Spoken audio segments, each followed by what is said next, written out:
Chapter 157 Troubled Times 4. I'll huff and I'll puff. What came out from the void made even Nurina open her eyes wide in amazement. WTF. Isn't this undead a little bit too big?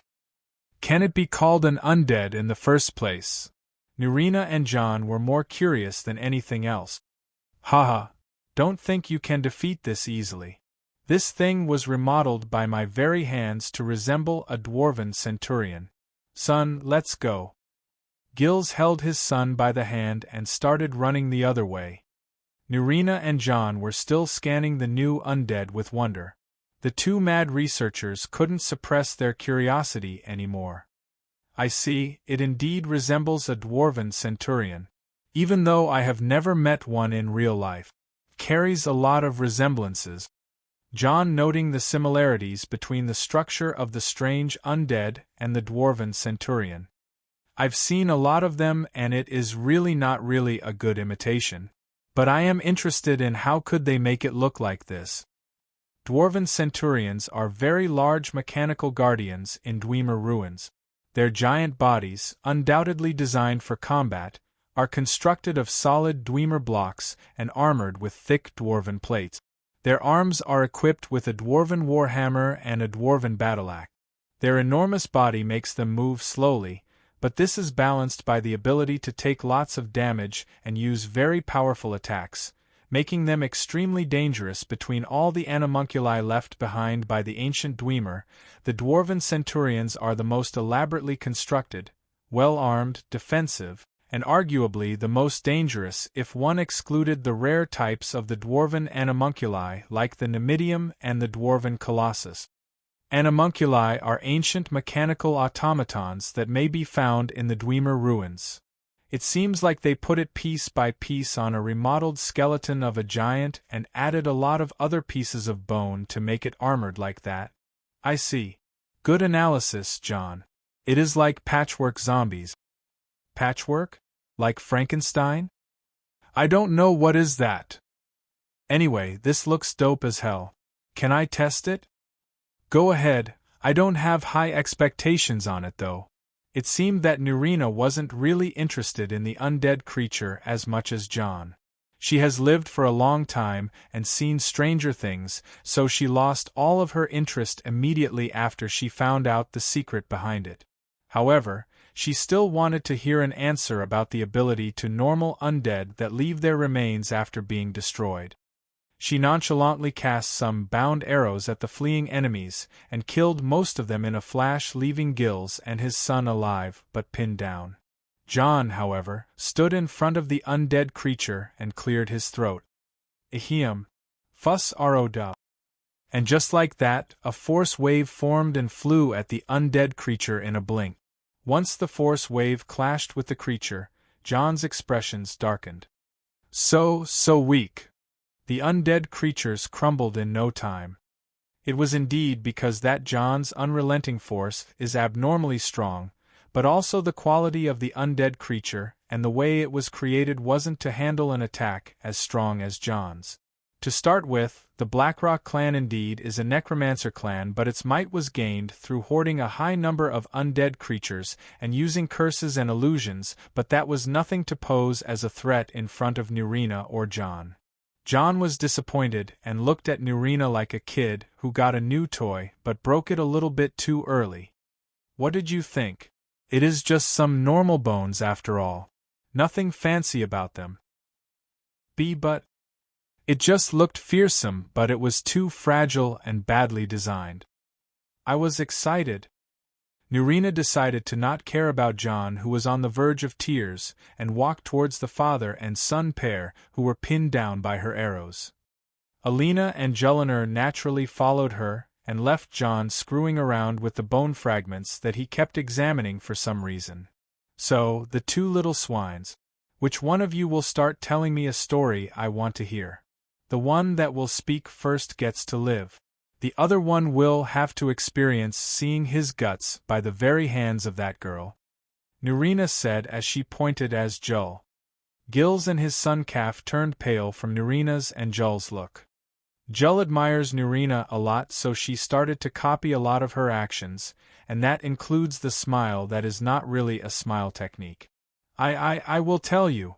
It was all father's plan, and grandpa too. He set the plan 1 week ago wit. Calf started talking about the conspiracy of the Blackrocks and blood sales like a recorder. His father beside him was looking at him and got surprised by how coward his son turned out to be. Nurina, however, cringed and spoke. I hate to break it to you, but that's not what I want to know. Calf heard that and froze like a cold piece of ice. Stinking brat. You dare to spill out the beans this easily? You are selling your father? Gills started acting like he is infuriated and wanted to struggle free, but Alina made a crackle of lightning between her fingers that caused him to settle silently. LL lady, I will tell you anything, just swoosh high. Calf was about to spout something again, but Joel threw a dagger between his legs, right under the crotch. Shut the fuck up. Joel was annoyed by the cowardly actions of the pair. Now, might I ask about that conjuration technique you just used? Where did you summon these undead from? Nurina had many guesses, but she still wanted a solid answer. The atmosphere changed completely and the father and son pair gulped on their saliva. It seemed that they were a bit hesitant to answer the question. John joined the group and started listening to the interrogation. After some questions and the intimidating that John added with his aura, the father and son pair started singing rather than talking. It was so funny how John made them talk in a complete synchronization and didn't even miss a single word, as if they were trained on it.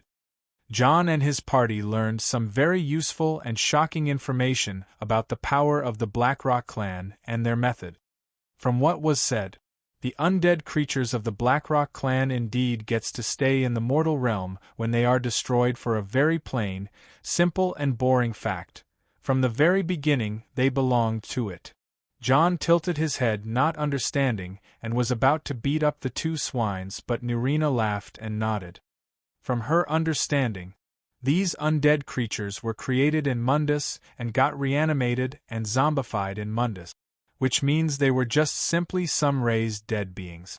The thing that made them summonable was the strange technique that the Blackrocks possessed, and that was to reverse the processes of conjuration. For example, Undead A was created by a necromancer. Undead A was reversely conjured to another realm in Oblivion.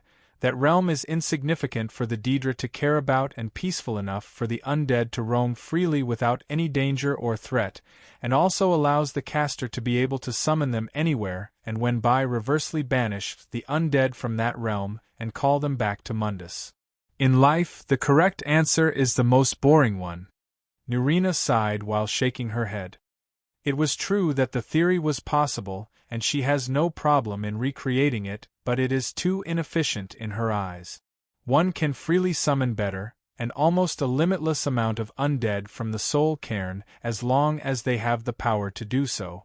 The normal undead that were raised by just a simple spell are just too weak compared to that. The art of necromancy itself needs the caster to prepare the corpse they are using the spell on by making it resistant to rotting and getting weaker with time, as the magicka will harm it somehow. The perfect necromancy is to prepare a corpse by a lot of rituals and measurements to make the best zombie possible, and the ancient Nords understood the fact really well and created the Draugr that still dwells in the ancient Nordic ruins until this very day. One more flaw to this was that the casters always needed to be linked to their undead all the time, which is not an easy thing to do. Probably, these Blackrocks couldn't exert the power of their full potential for just their lack of proper control, as they always needed a lesser number of undead creatures than they normally can control to just give themselves a breather for controlling the rest of the undead better. There were a lot of mistakes and flaws that Nurina explained them in a few breaths. John was not as disappointed as Nurina and took everything to the heart. One day in the future, he will change the fate of a lot of people by using these reversella techniques of creating spooky undead and reversely conjure them, but that will be later in the future. Master, Senior, It seems that the reinforcement has safely passed to Kynesgrove, and the supply lines were secured. Good. I think we can go and watch how the battle unfolds now. John, what will you do with these two little swines? John smirked at Gills and Calf, who turned pale from his ruthless smile. Simple. She told you that she won't let Jull kill you, but she said nothing about me, June said as he evoked 2 flame magic spells on his hand. 2 little swines, I will huff, and I will buff, and I'll blow you both up. Boom. Chapter 158 Troubled Times 5. The Grove of Kyne. The assault of the Bloodsails and the Blackrocks was a very rude and reckless aggression. The damage that they caused in Eastmarch by making the mammoths go berserk will surely have a harsh consequence if they can't defeat the Firemans once and for all and make the victor claim as the one who was provoked and all that. It is hard to make such a claim, but no one was a pushover to join such a reckless fight, even though a holy ground that is called the Grove of Kyne or Kynesgrove may face some damage. The final say, however, is for the Firemans as long as they are the victors. In Kynesgrove, a small and peaceful holy order dedicated to honoring the goddess of the storms, Kyne, existed for a long time and called themselves the Keepers of the Grove. They were also the same cult that John encountered one of their priestesses early in his first travel when he entered the Eldergleam sanctuary. This priestess was standing with Patriarch Tormund and was discussing how to defend the holy place from harm by the coming aggressors. Meanwhile, John and his party arrived at Kynesgrove after they joined up with the Firemane reinforcement led by a woman. She is one of the most elegant ladies known among the clans. Her black hair and red dress that were always in the clothing style of her mother clan, the Moonblade, as well as her iconic moon sabers were all there. Her appearance and Alina's resembled each other a lot. Once she reached her husband while being followed by John's party, that got new additions such as Wulfur and Nefertiti, she greeted the priestess. Sister Danica, fancy seeing you. Matriarch Jenna. It is my pleasure. So, what did I interrupt? We were discussing a plan to face the Bloodsails before they reach Kynesgrove. It would be a disaster if the Shrine of Kyne got harmed. Tormund said. It indeed is. We, the Firemans, always take pride at being a part of the Keepers ever since we arrived here. We will surely protect the grove. Jenna assured Danica. There was someone outside the discussion that completely lagged when he saw Danica. It was Wulfur. John, isn't that the priestess from that day in the sanctuary? John looked closely and the name Danica hit a strong bell in his mind. He suddenly grabbed one of the Firemans that was close to him and confirmed something. That was Danica Purespring, one of the game's characters and the priestess of the Temple of Kinnereth in Whiterun. And as it seemed, she is part of the Order of the Keepers. He knew it from the start that the Order of the Keepers is surely connected to both the Temple of Kinnereth and the Eldergleam sanctuary. Not that it matters to him anyway, but it was a good encounter and extra knowledge that may serve him in the future. After a long discussion between the elders and the representative of the Keepers, it was finally decided that the main force of the Firemans will move outside Kynesgrove to face the Bloodsails, and secondary force will have to protect the village from any rear attack. There will be a third force that will go into the grove itself and protect it alongside the priests and the acolytes from the Keepers of the Grove.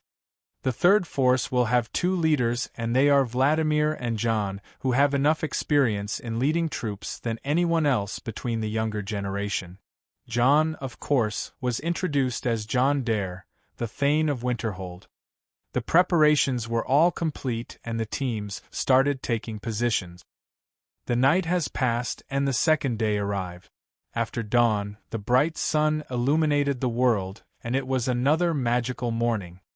Following John was his usual team that included Alina, Jull, Wulfur, Bjorna, Ragnar and some other youngsters and clan troops that witnessed John's abilities on many occasions.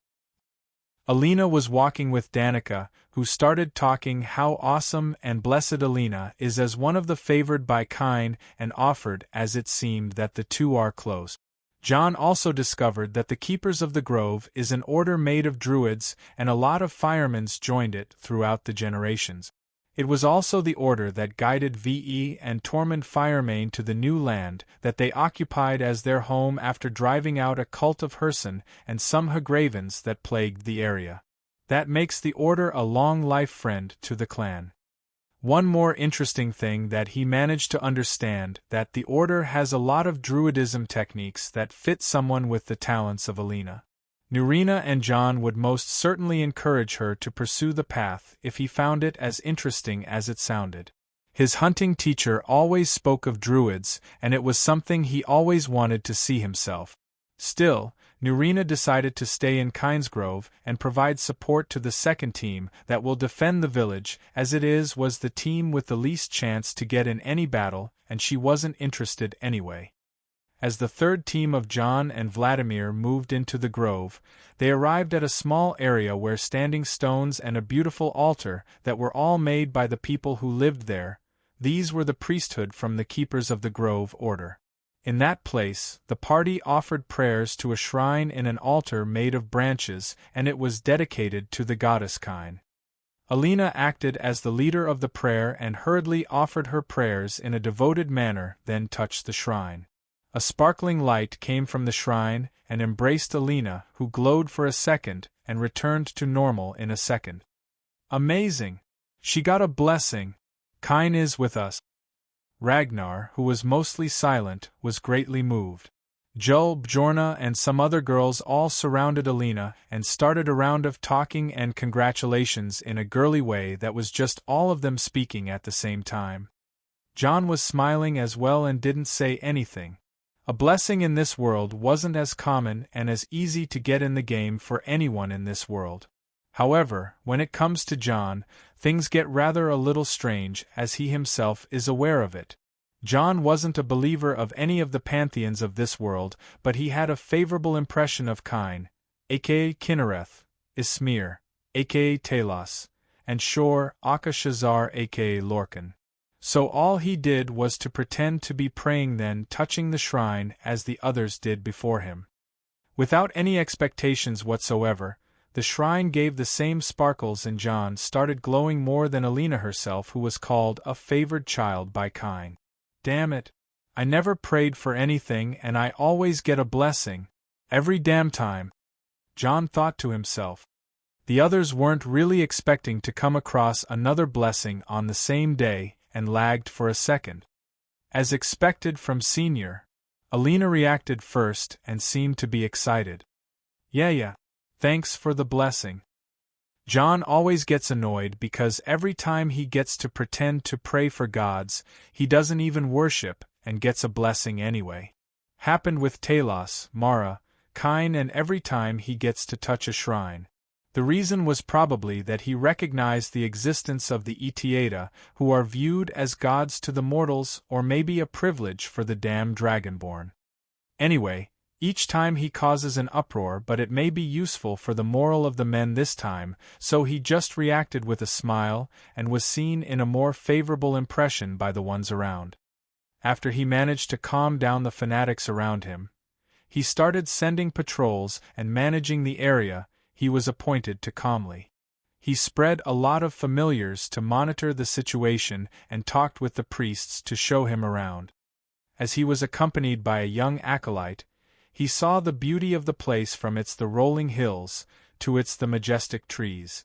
The lake filled with cool, clear water. The sun seemed to paint the area with highlights of brilliant gold. The shrine was breathtaking, sitting upon a rise and dominated by many standing stones carved with holy runes. The place truly seems to have been kissed by Kyne's icy breath, with the beautiful mix of spring and winter all in one place. If we had a normal grove like that in Winterhold, sigh, no one would have suffered in the winter for food and wood. John spoke his thoughts out.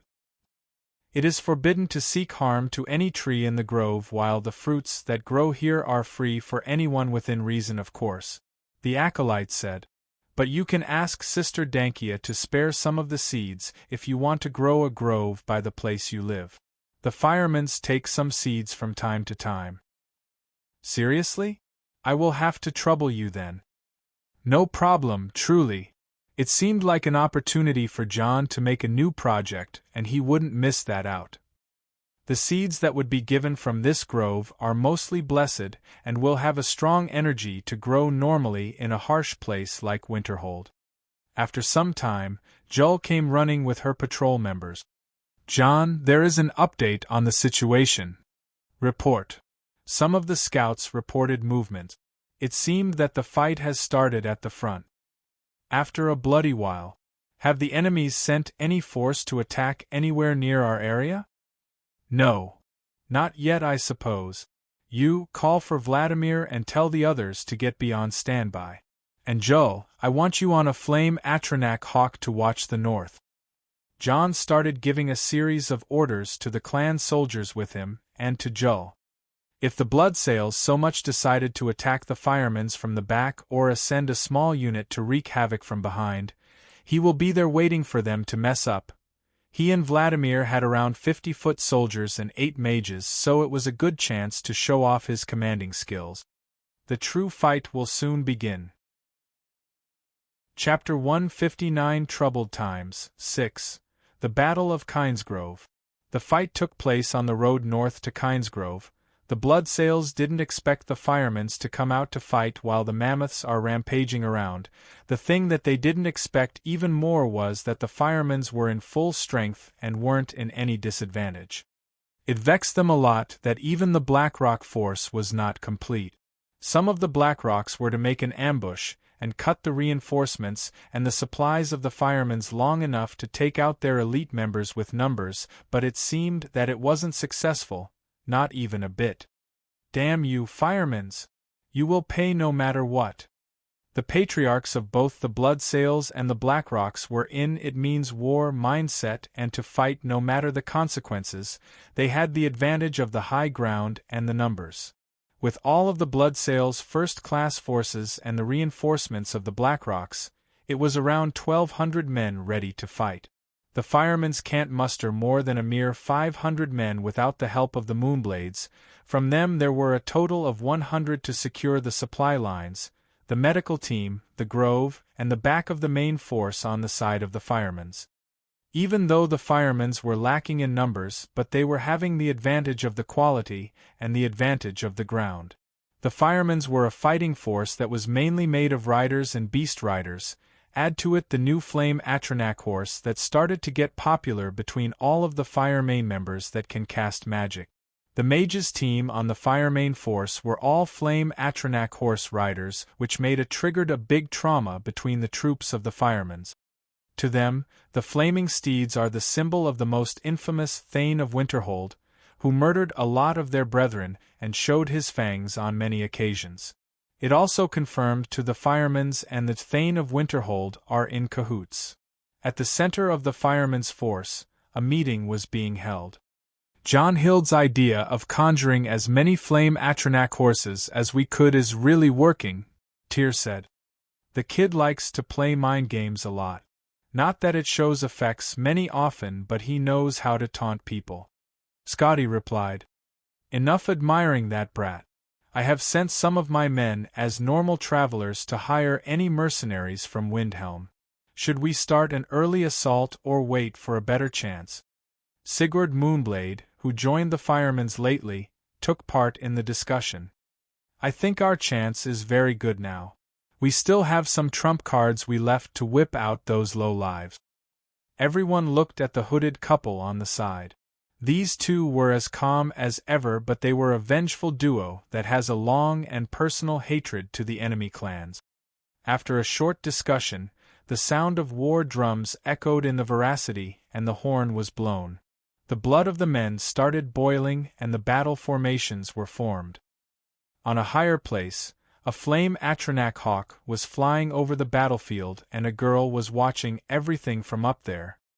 Jull, who followed John's order and became his eyes over the battlefield, was observing everything closely.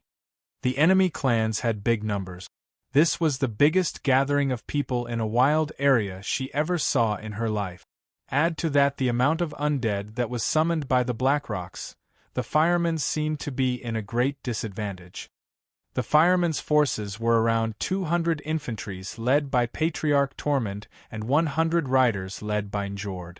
The foot soldiers were our shield-bearers armed with swords and axes, and the riders were all carrying spears.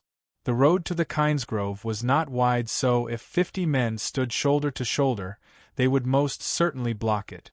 The firemen's infantry stood shoulder to shoulder in for rows to face of the coming force. The riders, however, were more flexible and made 4 teams stood in front of the infantries. Their role was still not clear yet to Joe. The 6 teams each of 200 men and started to march in wave. In response, 2 of the firemen's cavalry teams got ready to attack and the other 2 moved to the flank. Once the first wave started, the 2 cavalry teams charged ahead. Noble horses, great bears, direwolves, and some other strange rideable beasts were what made the firemen's riding unit unique and dangerous. Once the enemies saw them charging recklessly ahead, they stopped their charge and stood in an anti-cavalry formation where they point their spears and halberds up and stick their ends to the ground. It was the only way to stop this type of force. The firemen's, however, were no pushovers. They were beast masters, but their bonds wouldn't let them put their beasts in such a dangerous situation without calculations. Once they were about to clash, they made some sharp turns to the left and right after feinting their charge. Their purpose was to completely eliminate the enemy's charge. The strategy was still reckless as their backs were open and they could be surrounded any time now, but soon the next phase started. Behind the infantry lines stood a small mage squad led by Jenna Firemane herself. "Give them hell!" With her strong shout, all sorts of flame magic spells rained down on the first wave of the enemy lines. It was a total obliteration. In the span of 5 seconds, the firemen's used their mage squad as if it was some bombardment unit, and a lot of fireballs exploded on the battlefield, causing more than 100 casualties. The sound of the spells exploding overlapped with the voices of screaming and the voices of cheering.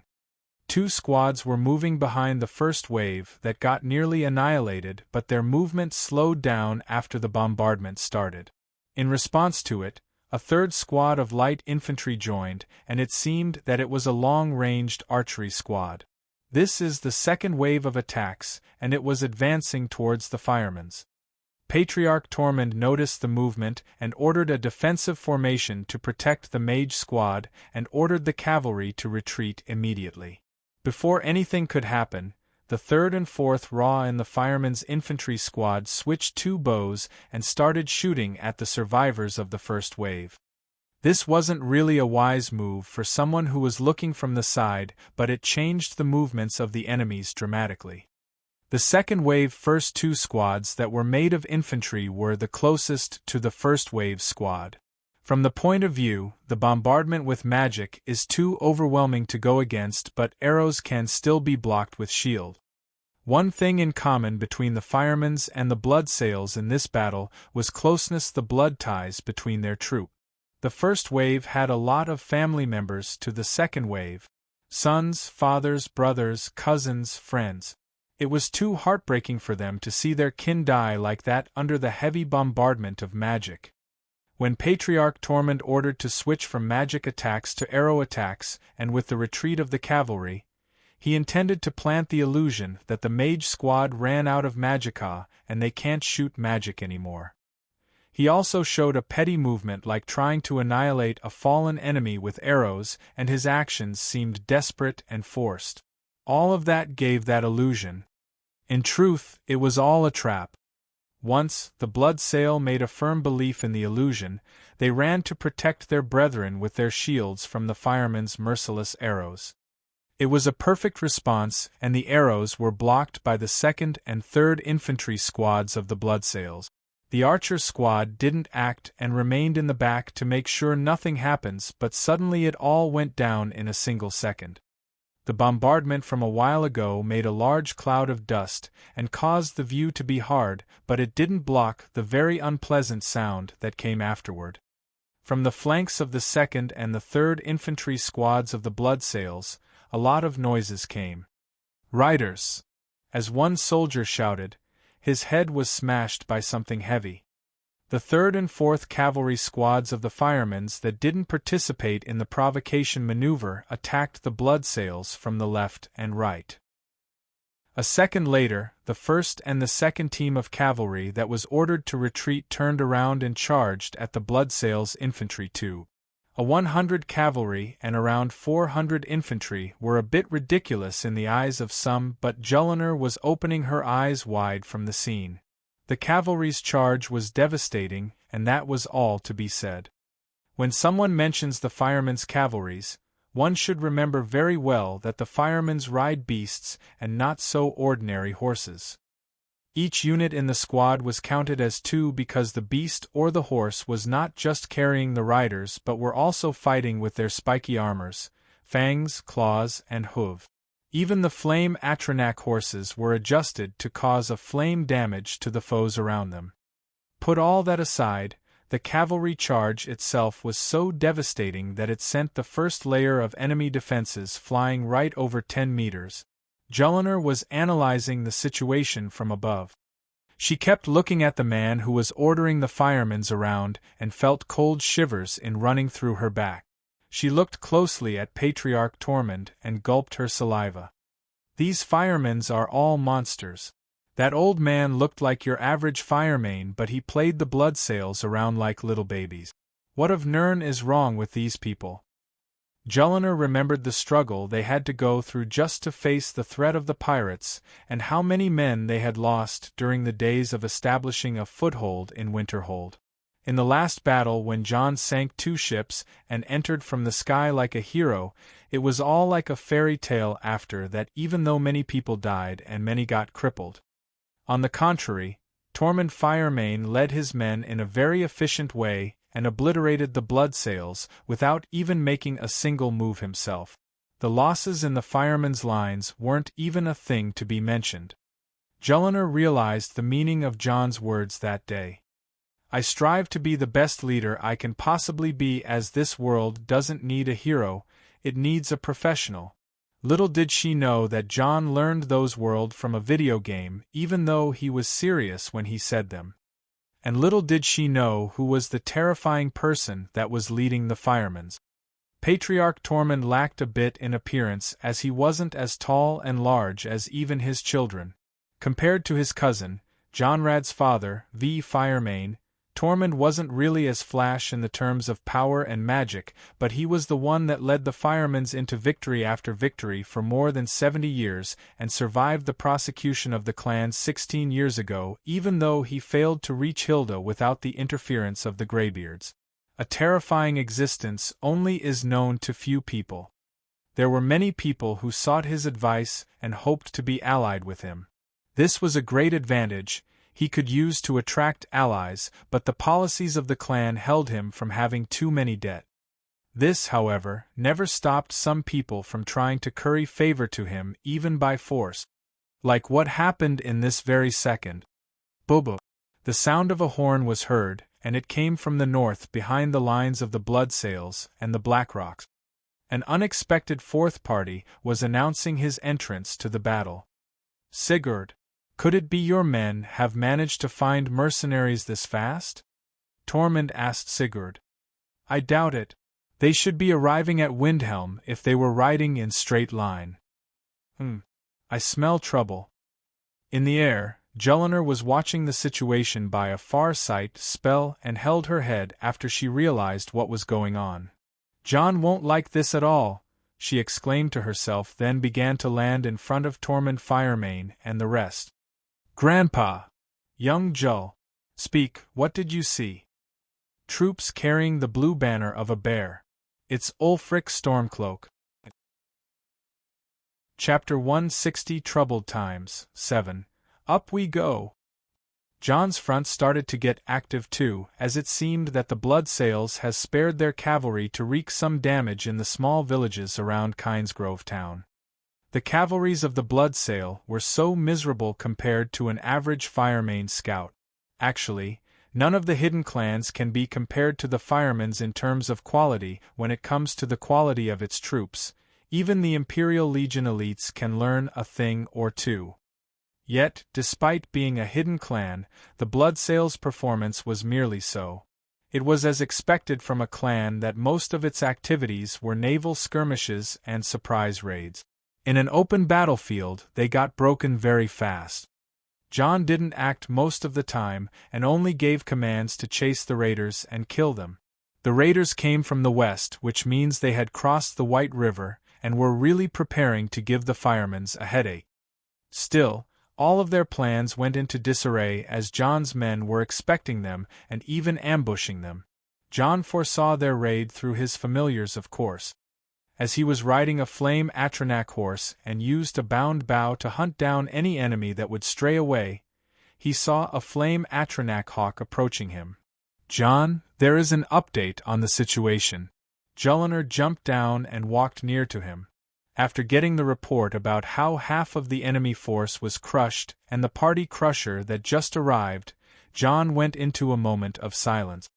Big bad Ulfric himself? That means some serious complication, even though we are going to have a sure win. "Is there any further instructions from Grandpa?" John asked. "He said that if there are no problems on your front, then he would need you to secure the back of the main force and protect the mage squad. Easy.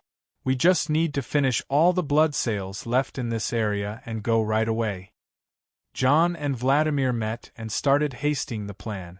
There will be a lot of trouble later, so playing time was over. Around half an hour later, all of the Bloodsails raiders that were about 50 were annihilated with the air advantage that John abused too much. No matter how good the cavalries were, being attacked from the air is not something any kind of fighting unit is trained to face in that day and age. With the firemen's young generation elites, all the work was done. The party then turned around and headed north after leaving a message for Nurina and keepers about the update in the situation. After Jolinar's departure to inform John with the new instructions, the elders of the firemen's made a quick meeting on their mounts. "Ulfric's Stormcloak seems not to be hostile to us." Of course he wouldn't. His family and ours share a lot of history. It is not that I am doubting his intentions, but he is not attacking the enemies, either. He is the Jarl and this is his land. The situation was getting out of hand already. He also can't risk his troops aimlessly without reading the situation. Normal soldiers are not really a good match against a soldier from the clans. We also have an early advantage, but half of the Bloodsails is still there and the Blackrocks still have a horde of undead waiting. After they summed up the facts, Tormund started giving a new series of orders. "We were on defense long enough. Now it is time to attack. Change the formations." With his orders, the 3rd and the 4th rows of the infantry started retreating with speed. They went behind the mage squad and came a minute later. Each one of the soldiers was riding a horse and pulling another. The troops of the firemen's changed from 100 cavalries and 200 infantry to 300 cavalries that were ready to charge anytime. The mage squad was already mobile on the flame Atronach horses that passed down by John. The movement of the firemen's caused a cloud of dust to form and cover the scenery behind them. It wasn't intentional, but it would be handy later on. On the other side of the battlefield, a figure stood tall between his men and looked at the situation while narrowing his eyes. "It has been 15 years since the last time we saw something like this." The man spoke in a deep voice. "Jarl Ulfric, you sure you want to be here at this time of year? The other Jarls should be heading to Solitude right now." "It is of no use to me anyway, Galmar. We wanted to make a statement last year, but it all went for nothing. Still, I am seeing more interesting things over there. How on Nurn can I miss that?" Jarl Ulfric replied to his right-hand man, Galmar Stonefirst. Over the battlefield, there were a lot of hidden clans fighting forces that were battling. Jarl Ulfric came here to witness something and to make use of the situation if a chance came by. Still, some strange things appeared in front of him today that made him a bit hesitant on how to move. "Jarl Ulfric, I heard you were asking for me." A young voice came from behind Ulfric. "Ah, Ralof. I think we want to ask you about something. What do you think of that?" Galmar brought Ralof to stand beside him, and Ulfric then pointed at the firemen's troops across the battlefield. Ralof looked at the firemen's, but he couldn't point out anything other than the varieties of the beasts they were riding. Ulfric and Galmar seemed disappointed for a second, but it was rather normal. "Have you been training your aura lately, boy?" Galmar asked. Yes, I trained," Ralof replied, and was a bit taken aback. He was chosen by Galmar along with other talented young soldiers to become officers, and were told that they will be trained on some ancient martial tradition called the aura. It was a bit hard to understand, but Ralof was training as he was told. "If you were training, then use it the way I taught you. Focus it on your eyes and check the firemen's again." Ralof was embarrassed as he wasn't really good at this. In truth, Ralof was a talented young man but wasn't as near as a hidden clan youngster.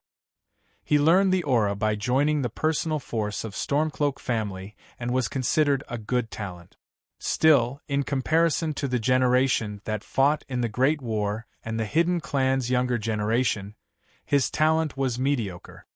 Anyway, he tried to look once again with the aura he trained after doing what Galmar said, and his vision became clearer.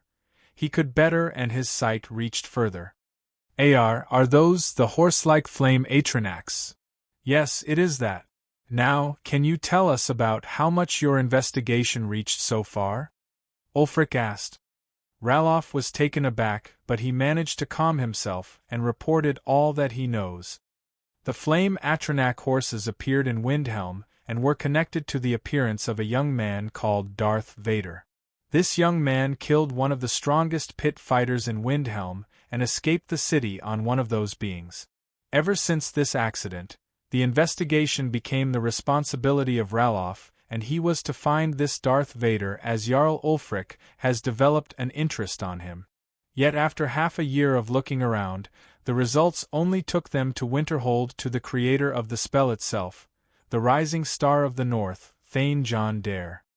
Ralof and John were friends, and Ralof tried hard to keep the relationship strong, but John was a hard person to track. If not for him appearing the same time as Darth Vader in Windhelm, Ralof wouldn't have known where to look.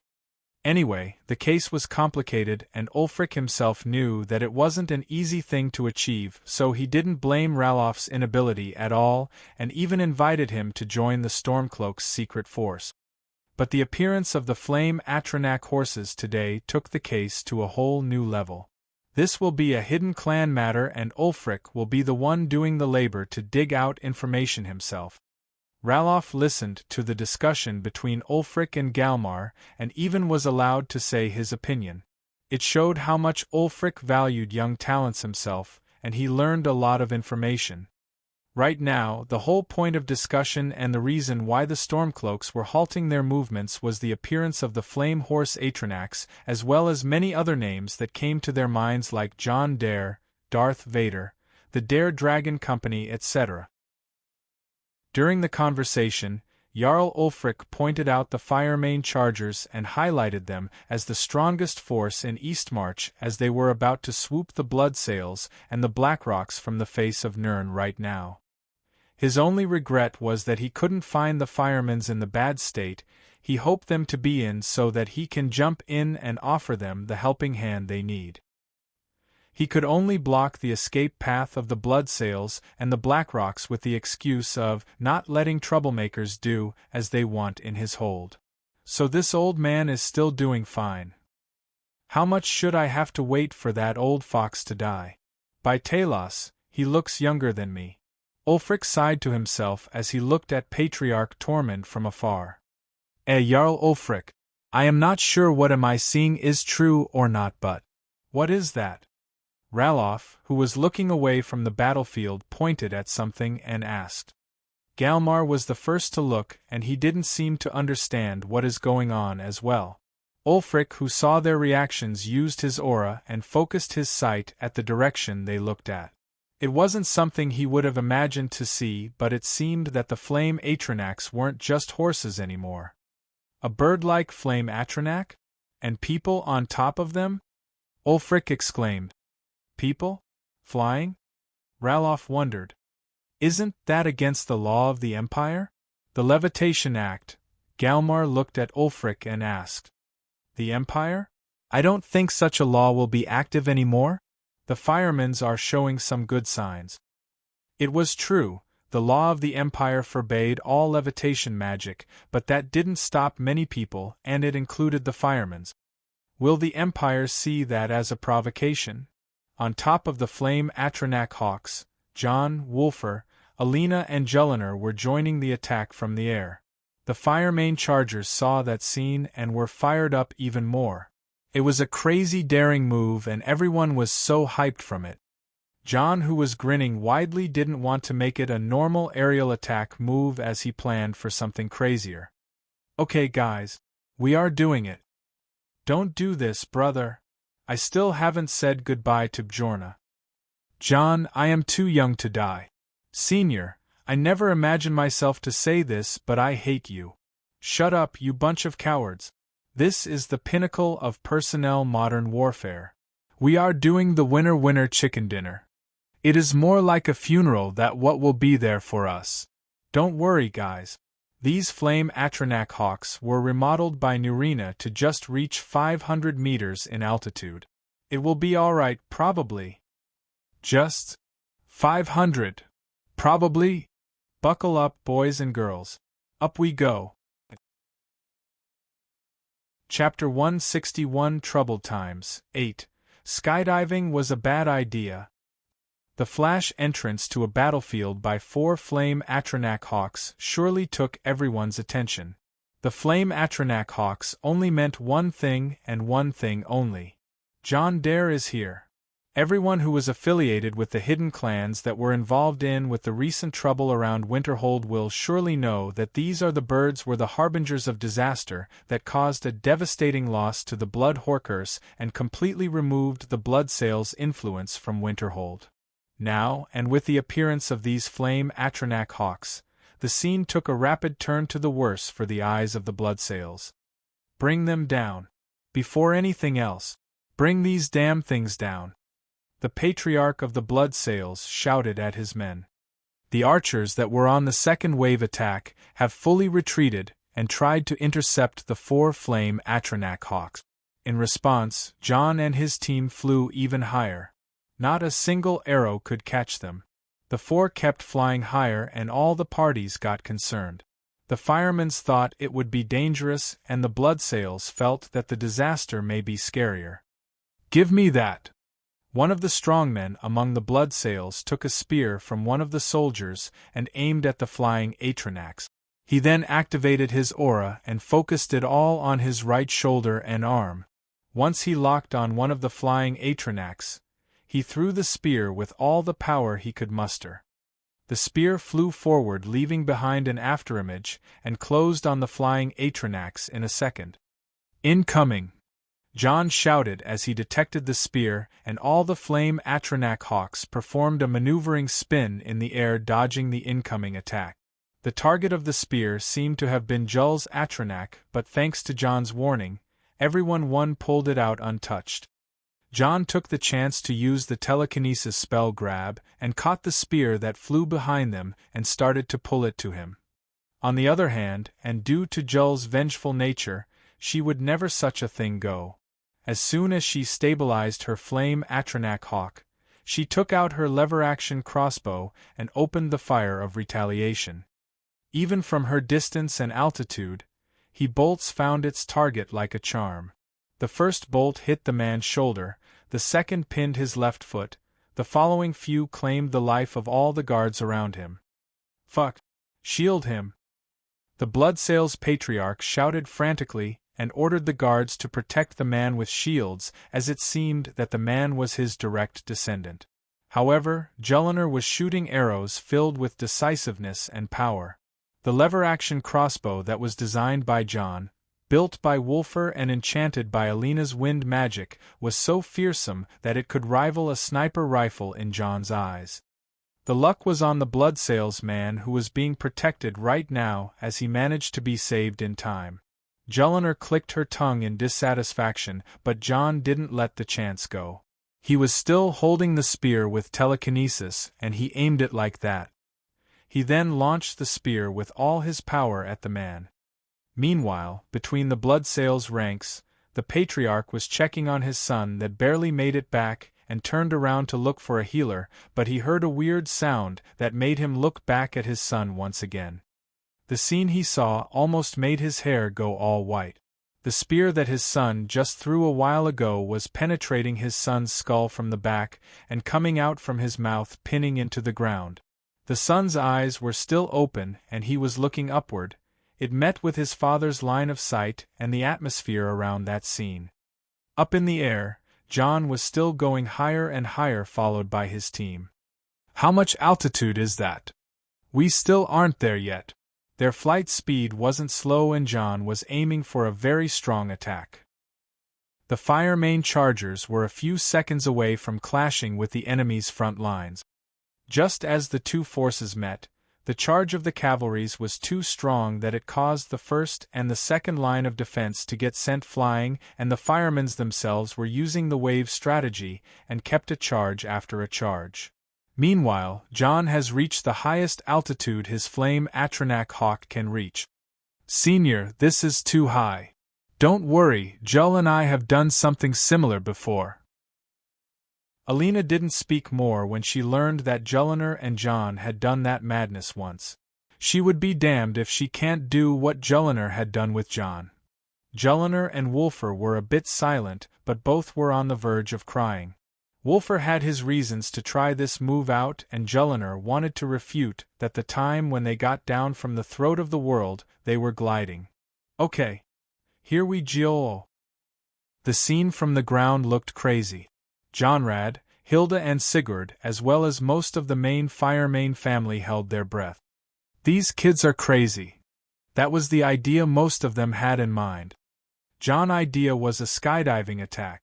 John turned the 4 flame Atronach into their attack mode, which is the suicide attack. The 4 of them were supplied with enough magicka to turn into 4 meteor spells, and were all sent down. John, Jull, Alina and Wulfr were performing a skydive right at the moment. John had given them a brief introduction of how to perform a low-altitude skydive, and they were ready mentally for it at the beginning, but now things turned different. "This is amazing." That was not John. That was Alina. She was going on spins around herself while immersing herself in the feeling of being in the air. Due to the use of magic, the rules of the normal skydiving weren't applied here. Alina used the wind magic to gather as much wind as she could while going down. "If you need more magicka, I'll supply some to you."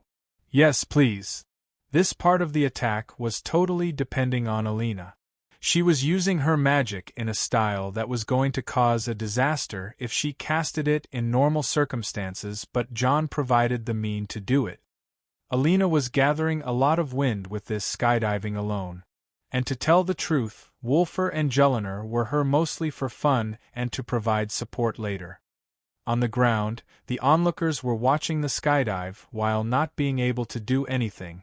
It was a daring move, and its effect was something that they were trying not to imagine. Boom, boom, boom, boom. The first thing that touched the ground was the 4 meteor spells that went down with speed. They targeted the right flank of the enemy forces, and that was the part where the undead horde of the Blackrock clan was positioned in. From the eyes of the onlookers, the whole black was covered with flames. As if hell itself broke open in that place, the flame magic meteor spells caused a large explosion that wiped out any and everything where it landed. The explosion took everyone by surprise. It was far from the Firemain chargers, but they felt the effect of the explosions, and some of the weak steeds couldn't calm down after what happened. Even the coming charge of the firemen stood still far away from the site, and most of the guards gulped on their saliva. Still, the big attack hasn't arrived yet. The other flank, where it was mostly made of Bloodsail's infantry, they started to notice the change above them. "Look at that!" Esmir. Is that really happening?" Above them were the team of 4 skydivers that was going down at a crazy speed. Alina in the center, while being supported from all directions and above her head, was what can be described as a piece of the sky, or what would John describe as an accumulated air after being gathered all the way down and got pressurized to the max of Alina's ability. Senior, I don't think I can hold on much longer. Fine, we will land down in 3, 2, 1. Now. Just as there were less 50 meters from the ground, Alina released all the pressured wind she could contain with her magic and with the supply of John's magicka. The target was the whole flank of the enemy's forces. Just as the pressured wind ball struck down, a massive wind happened. Senior, what T? At hashtag at $% is that? Damn. Hold tight. The air blast was far too strong than John anticipated. He could only reach out to his team and try to take the impact as one heavy object. Still, the blast that successfully took away the whole flank, blasted some away, and made some into a meat paste. That blast itself sent John and his team away. Damn it! I should have seen that one coming. John made preparation for landing and used Featherfall's spell. Everyone in his party. They landed safely a couple of seconds later. Oh boy! But it seemed that the place where they landed was the center of the enemy forces. A pale old man stood looking at John directly in the eye while holding a bloodied spear in his hand. You, give me back my son. Shit. Skydiving was a bad idea. Chapter 162, The Power Couple, end of the volume. The fight kept going in the front. Now that the two flanks were crushed, the forces of the Bloodsails were facing a grave danger. But there were a certain 4 reckless brats in much greater danger right now. You, give me back my son. The old man charged at John with all his power and aimed the spear at John's heart. Disperse! John shouted, and the trio around him jumped away. John couldn't afford to evade escape, as the man was going to chase his friends instead. He had to face him head-on. John's best option was to block the spear, so he used Bound Shield spell on both hands and 2 spectral shields appeared. The old man was shouting in anger, but his moves were skillful and magnificent. Every time he stabs or swings, John would be sent a few steps to the back. Fuck. What a monster. I can't even counterattack. It was too troublesome to move already, and John felt numbness in his arms. Each attack he received was akin to the anger of the Grim Reaper. One misstep and he would lose his life. The man swung the spear left and right. John could duck and jump rather than blocking, but he suffered some scratches. The Bloodsail Patriarch was so determined to kill John no matter what. Once John showed a small opening, a relentless stab tore through the air, demanding the life of John. Got you! But it seemed that John showed an opening on purpose. Once the old man stabbed, and also exposed a part of his defense, John managed to teleport behind the man and use a close-quarter flame magic spell to attack the man. The spell was called Flame Claw, and it was one of the things that John learned from Johnrad. It was equivalent to John's Thunder Cookie. Once the Fire Claw was unleashed, it would tear through anything and everything. John expected to see some blood, but the scene didn't come as he hoped. The old man managed to block the Fire Claw by only his arm. His arm seemed to have been reinforced by a purple aura. John wasn't sure what happened, but that aura seemed too dangerous to touch. He jumped away and faced the man carefully. The old man didn't seem as maddened as before and closed his eyes, letting out a breath, then opened his eyes and looked at John once again. I have fought the cursed firemans for many years. I have tasted all kind of flame magic the firemans could do and survived 100 battles against them. Yet one time, there was that brat who injured me with his flame magic. He is being called the King of Ash and is one of the bloody names in my clan. I knew his fire too damn well. But who would have thought that there will be another brat like him? John didn't respond to the old man's remorse about the past and focused on recovery. You are John Dare, the cursed Thane of Winterhold. John, isn't it? I see. The old man looked around himself and saw the state of his troops. It was a mess, and every one of them moved forward to stop the Firemain chargers, who were but a few seconds away. A boy who will be born between the blood and fire, carrying the wrath of the unspeakable anger that soars the sky. These were the words, weren't they? After all those years. You were alive all along. We couldn't kill you and no one could. The firemans hid you, didn't they? The cursed child. John looked at the man and realized that his identity was exposed, so he didn't need to worry from then on. Not really glad to meet you. Name's John Hild. Yeah, I know. We kept paying the price of chasing your mother for 5 bloody years.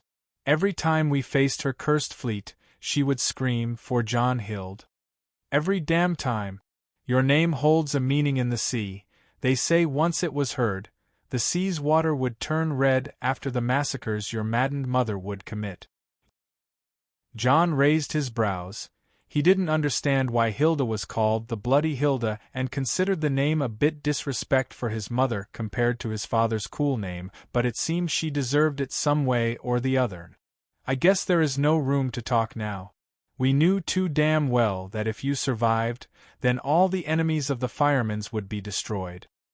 And look where it has gotten you. True, still, don't mock fate, boy.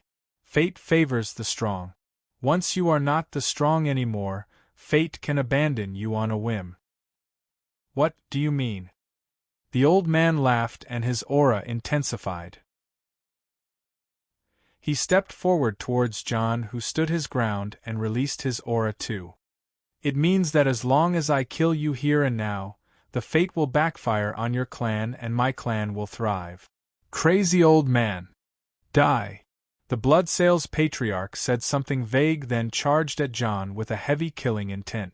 John, who was recovered for some time, used all his power to unleash the best magic he had and took out the Skyforge saber from his side.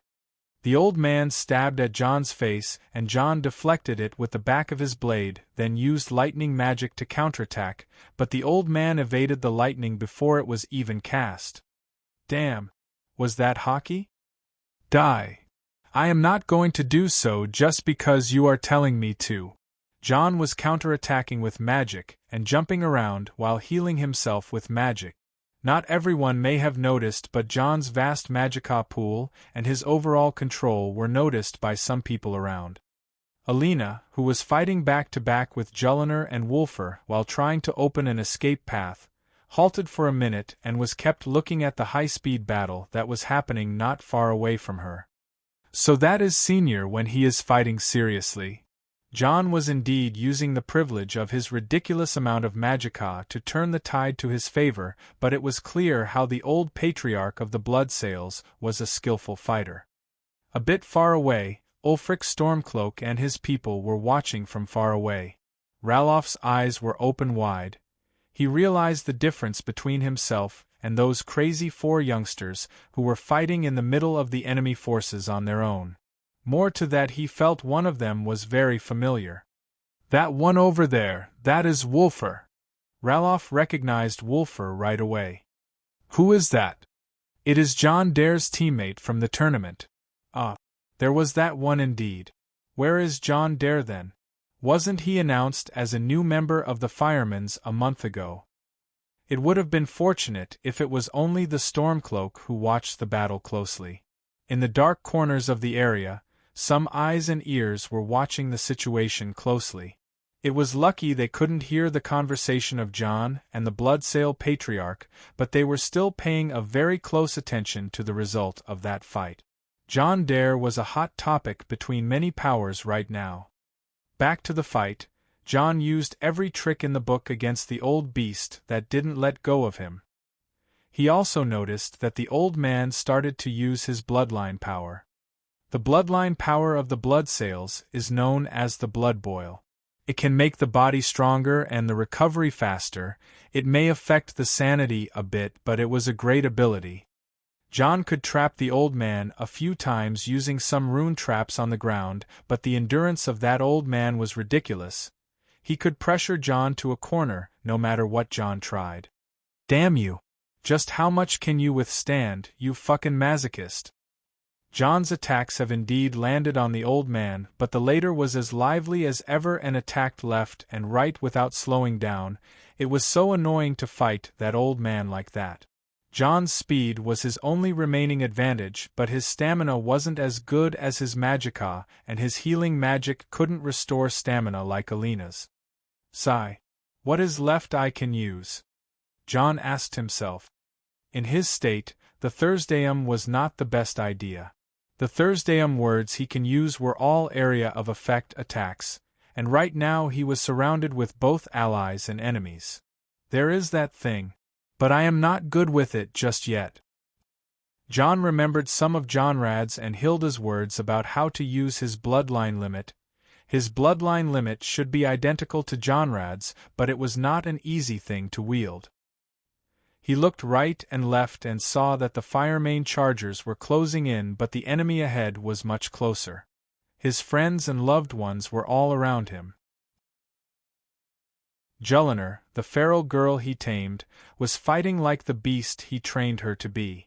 Alina, the girl he fancied and made a strange connection with, was an all-rounder magic turret. Wulfr, his brother and partner in nearly every crime, was switching between weapons and sticking them in the bodies of his enemies like nothing. Oh boy! They are good. John smiled helplessly and shook his head. Guys, we'll hunt lots of dragons together. John, who was started smiling, said something really weird. Just kick that old man's ass first. Wulfr, who was in the least dangerous situation, refuted helplessly. Got it. Sorry, old man, but I will do a very boring thing right now. I am going to defeat you with the power of friendship, like those lame-ass animes. Oh, so he is finally using it. That was a bit fast. In some place, a serpent, a fox and a scarab spoke all at the same time. A figure appeared from the shadow that resembled John, came out, and sat around them. The four then spoke one more time as if they are one.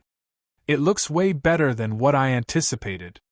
John's hand evoked flame magic once again. The flames on John's hands were not the usual flame magic he used, they were a bit white to blue with a hint of reading. It looked like the flame of a Bunsen burner, but it was clearly being controlled by John. Come at me! John taunted the old man, and the man wasn't even willing to stand back. It was then when John cast his magic normally.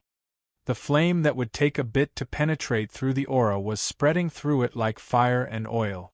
Not a second passed, and the old man felt how strong and heavy these flame was. It indeed was like that day.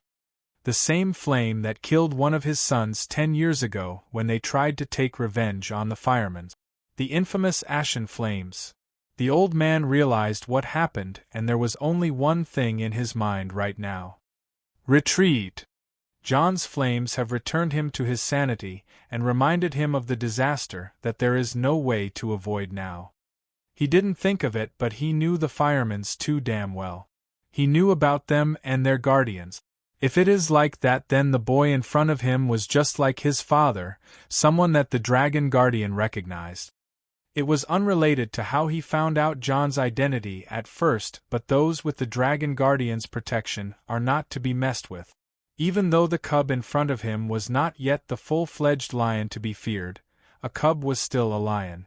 He alone may not be enough anymore. If only he could spread the word, the old enemies of the firemen's would rise up one more time like 15 years ago. He only needs to make the news go around. Just as John's first attack was over and the next was in the way, the old man, whose body was clearly suffering a lot of burns, jumped away and was about to run. Did I say you can run? Would na kst. John knew he was an advantage and used the whirlwind sprint Thursdayum to charge past the old man and block his path. A voice, Master. Kid, I admit that you have grown too much. More than that is dangerous. The old man tried to gamble on one last attack, then make a run for it, but amidst the chaos, something happened. HAA! A strong war cry sounded and a large white wolf came out charging, followed by a flame Atronak horse. On the wolf was a raging woman with a red fluttering hair holding a big axe, and bloody red aura was enveloping her. On the flame Atronach horse was a man holding a golden sword, and his aura was dense, and resembled a real fire that covered his whole body and made him look like the Atronach he was on. Just as they passed past the old Bloodsail patriarch, he was cut to shreds and burnt to ashes in less than a second.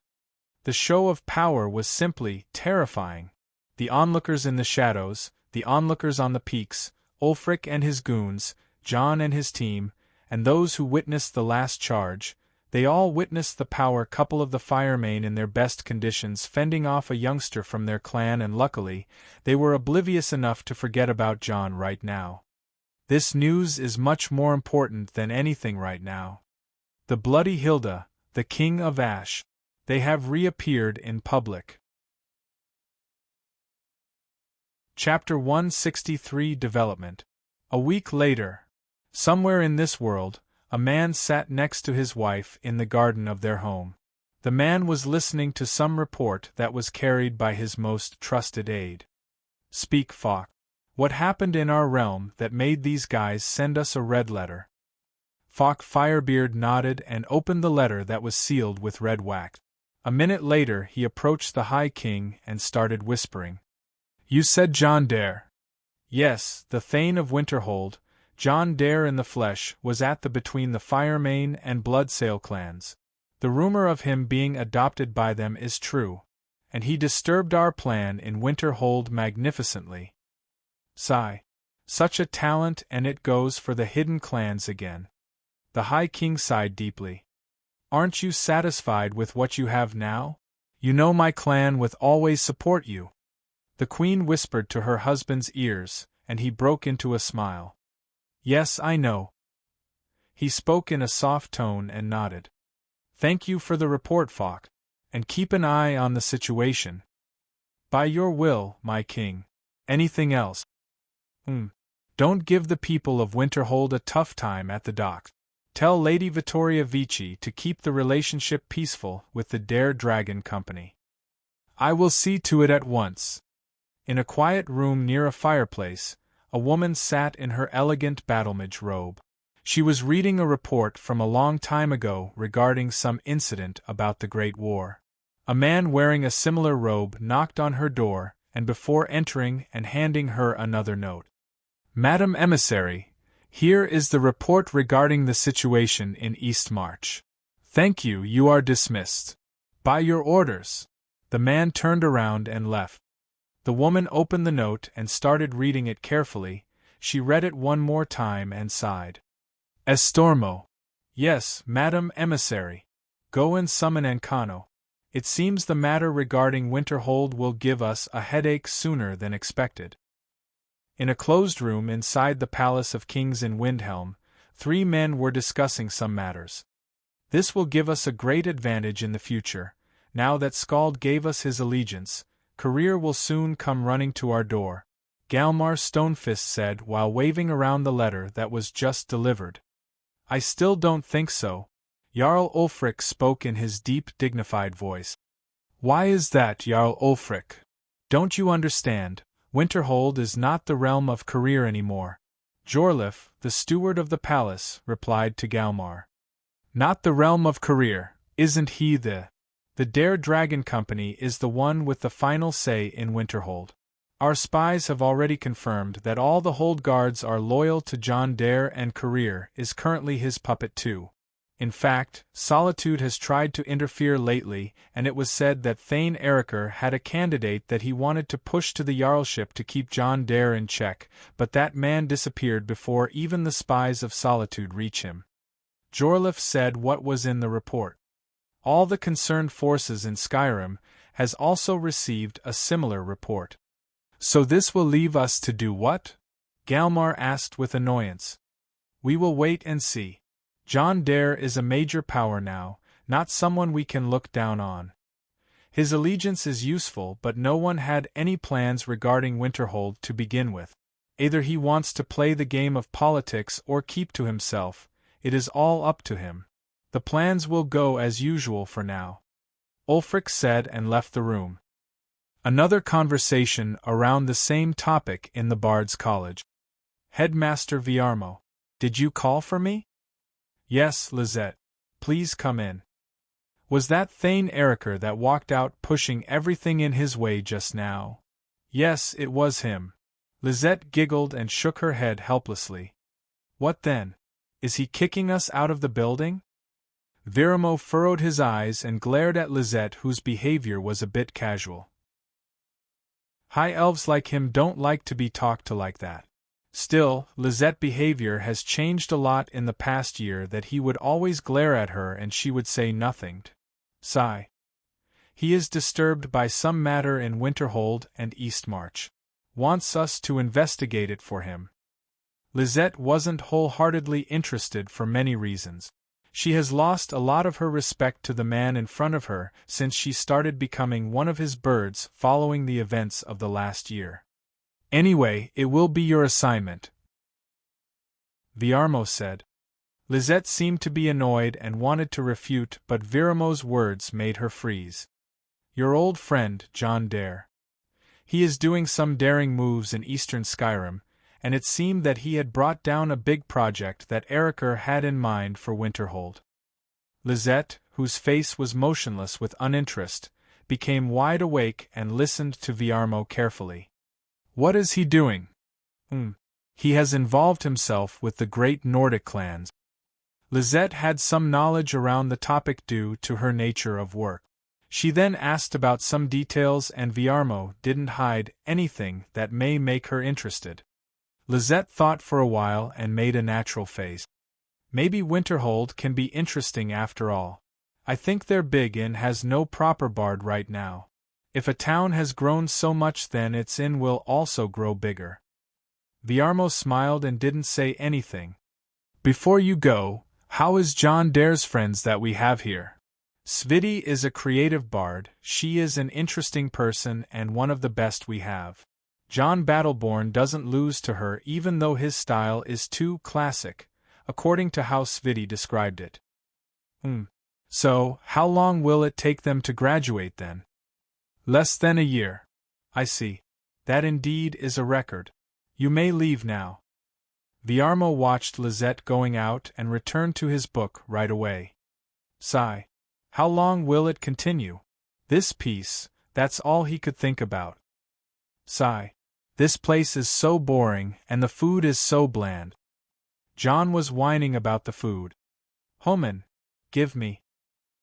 Yes, here you go, your Meowjesty. The food of John was eaten by Nefertiti again. John, Ongium has arrived. Julliner came into the room and reported. Let him in. A while later, Ongium came in the room wearing a black cloak. Boss, did we really have to meet that way? It is okay. I have business in this city, and we have to keep a low profile after the recent trouble. I see.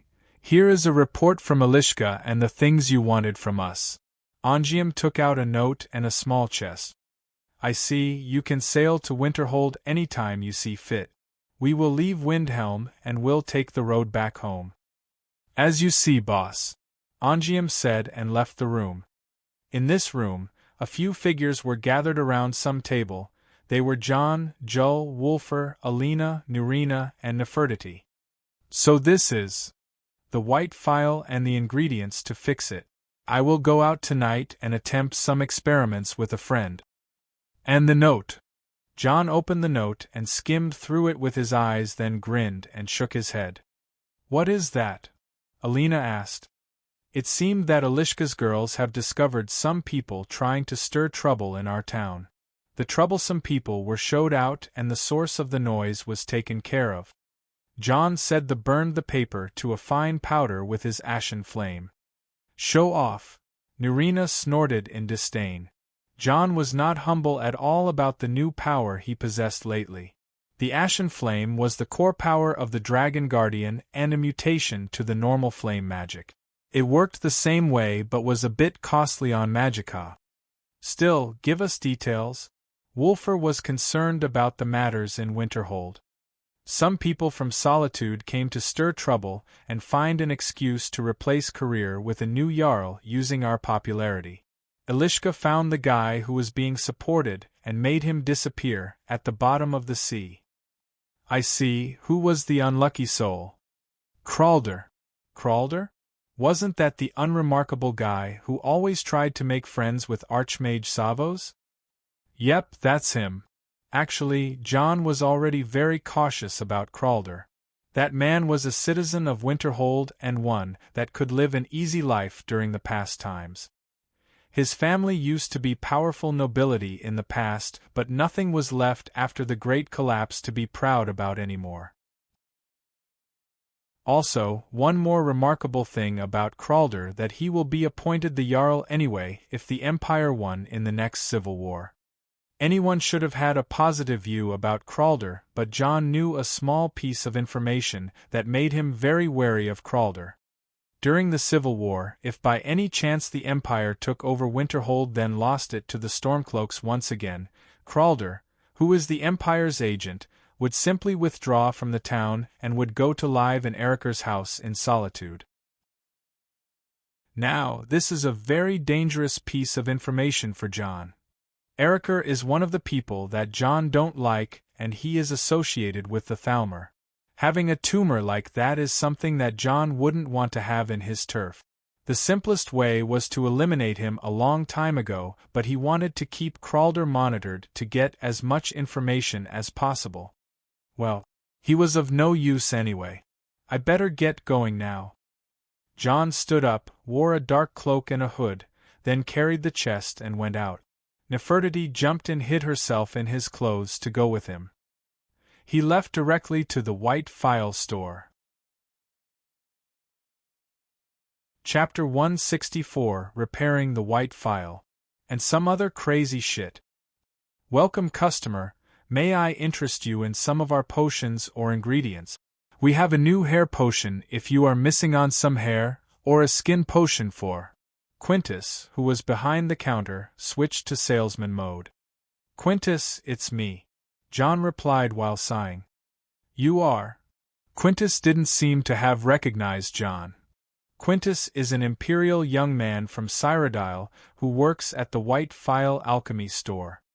His master is Nurina, a high elf who is obsessed with a certain artifact also known as the White Phial. It is a legendary bottle, forged in the days when Skyrim was just starting its turn to ice. A small container, made of the magically imbued snow that first fell on the throat of the world. It is said that the phial will replenish whatever fluid is placed inside of it. John has met with Quintus half a year ago to make a deal with him about the White Phial, as John has already recovered it but it was broken. John needed someone knowledgeable about the White Phial to fix it for him. Of course, due to John's sudden growth and all, he was hard to be recognized by anyone he met before now. Even some of his old acquaintances had problems trying to recognize him. John had to show the White Phial to Quintus and come up with a story to explain how he got this puffed up. Quintus, who was one of John's fans in the arena, became very excited after John's transformation. His champion is now stronger than ever in his eyes. So, how is the new High King tournament this year? John asked. I am afraid that it was too underwhelming that the High King himself was too lazy to attend it, let alone other Jarls. Last year's competition was that of true champions, Sir John. I hope for some champions to rise up and make some change. You don't need to worry. Next year, I will arrange a team from Winterhold's best and make some challenges. The High King tournament will be on fire next time. Sir John, your words are like the warm fire in a snowy night to my heart. I will wait with my all. John was serious about that matter too.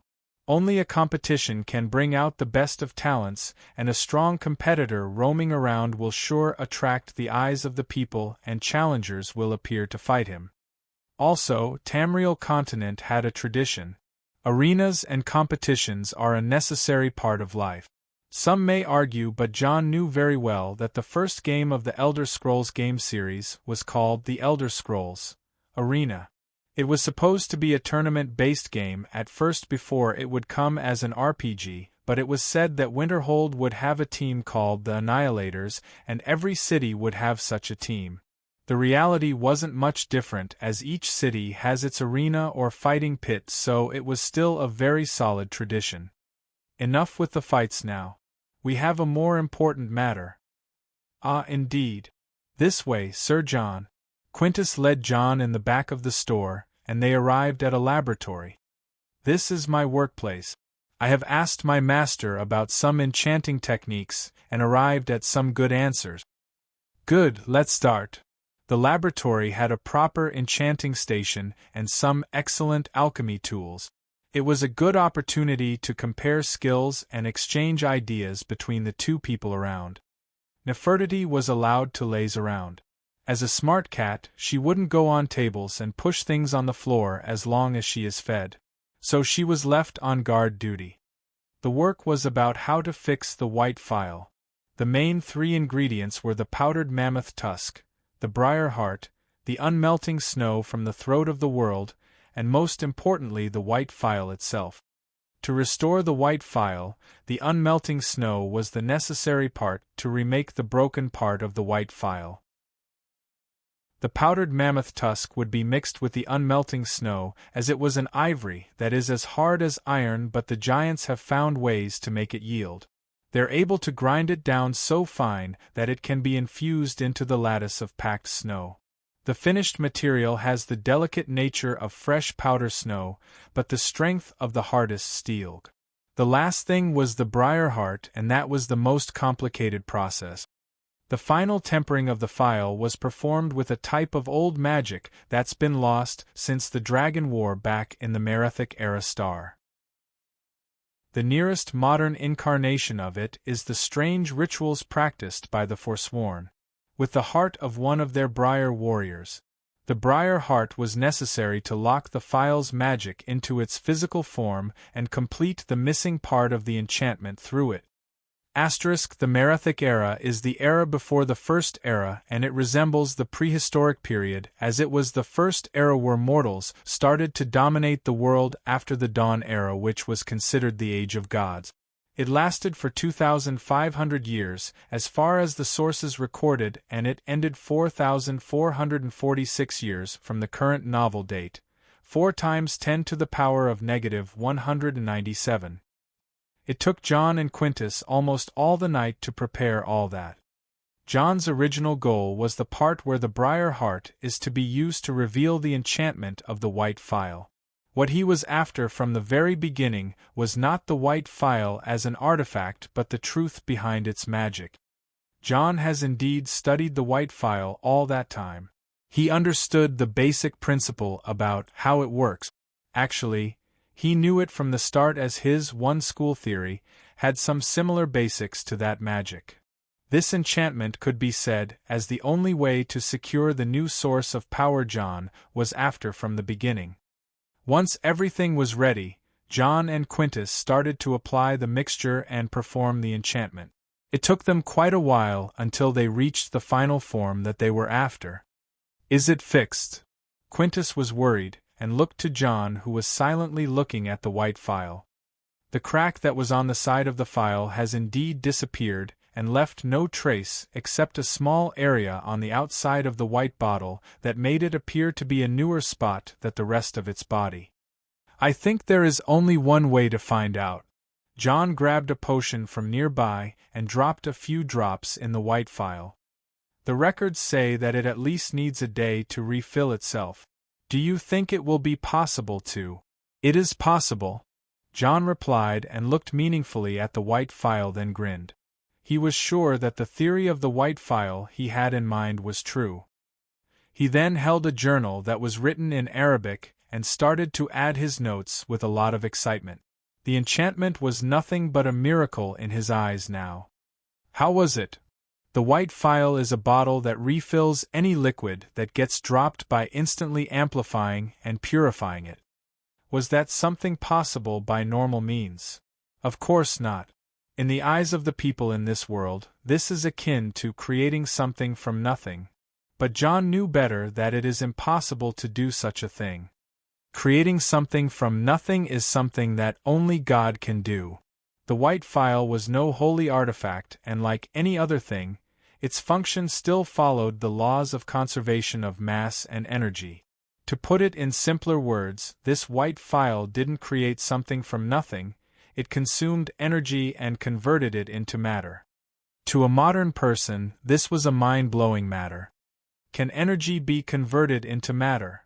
Yes, energy can be converted into matter with mass m equals E/c², although it would take a huge amount of energy to get a tiny mass. For example, to make a glass of water, you would need 2,468 times 10 to the power of 16 J of energy. That is the equivalent of detonating over 250 Fatman bombs. But this white phial could do it. This thing would make the superpowers of Earth go on World War III to seize such an artifact. And now it belonged to John. John confirmed the theory by sensing the magicka around the white phial and sensing how much energy was being sucked in. It was, by all means, ridiculous. He would throw up if he had a less profound sense of the magicka between heaven and earth. After analyzing the enchantments on the white phial one last time, he arrived at the final result. What he was after all along can be created. The white phial's wonder was in its power to convert energy to mass, but what John needed was the mean to take magicka from the surroundings and trap it into the enchantment. Why was so wondrous in John's eyes? The answer was another question. What is the only other thing that has the exact same function that can absorb magicka and store it or trap it?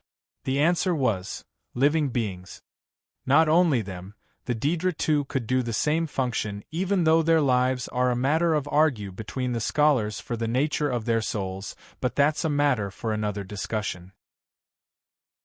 Back to what is important, the living flesh can absorb magic from the heaven and earth and store it. No other scholar has reached the conclusion about the ability of the white phial to have the ability to do such a thing other than John. With all that in mind, John could now move to the next stage. The creation of the new power source. Quintus, thank you and deliver my thanks to your master. Give him the white phial and tell him I will be rude and visit him in the future to do more research. Excuse me now, I have a very important matter to attend to in Winterhold. John took his things in a hurry and carried Nefertiti, then ran out of the store. Hey, Sir John! Wait! Quintus called for John, but the latter moved in lightning speed and disappeared in thin air, leaving the white phial in Quintus's hands. After teleporting away, John smiled and giggled. His gain this time was very huge. He copied most of the enchantments on the white phial and was very sure of his achievement. Still, he had to let go of the white phial to gain something much better. Why not hunt two birds with one stone when there is an opportunity? He thought. Chapter 165 Nurina's Trauma. Still, I am not sure which is more amazing. Creating something from nothing can't be amazing, because it is simply impossible. But converting matters and energies is the next level shit. Ouch. Hey. You kiss your mama with that mouth. Stop casting spells out of nowhere, and drink your tea before it gets cold. Oh, thank you. Shit. It is cold. TSK. This woman is a hypocrite. I keep explaining modern theories to her and I get a telekinetic slap in the end. Well, at least the road is not boring. We headed out of Windhelm earlier this morning, and some new faces joined us. These were Patriarch Sigurd Moonblade, and some of his men, as well as Freya and Bjorna, who were on a mission to Mortal. The Moonblade clan's stronghold is located in Winterhold. It is exactly in the western region of the hold south to Snowpoint Beacon and Hobbs Fall Cave. It is a very rocky area on a mountain, but I was aware of it because it is an area that Alina asked me not to send people there. Anyway, Sigurd was glaring at me all the time lately. For some reason, that old man didn't give me one chance to have a proper conversation with Alina. This daughter-con old man is getting on my nerve. Father-in-law, would you like some herbal tea? Father-in-law, are you okay? You seem a bit dejected. I will murder you.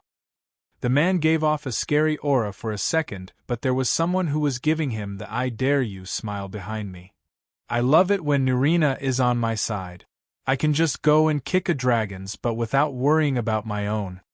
Anyway, after we reached the southern crossroad in Winterhold after 2 days of riding, we went to the north and the Moonblade with the firemen's kept riding west. Alina joined her father and rode to her clan with him. She hasn't returned there for some time, so Nurina gave her a vacation for a few days. Now, heading north to Winterhold town were Nurin, Jull, Wolf and me. This is basically our territory, so we were taking it easy. Still, something weird occurred. The wind howled and snow started flying everywhere. A storm?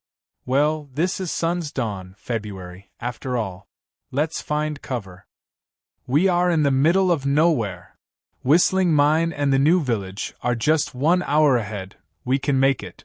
We all were riding flame Atronach horses, so it wasn't a tough trip anyway, but the snowstorm started affecting the performance of the flame Atronach horses. Okay, I am doing it. Lock VHQ. Cough, the last word is so damn tricky.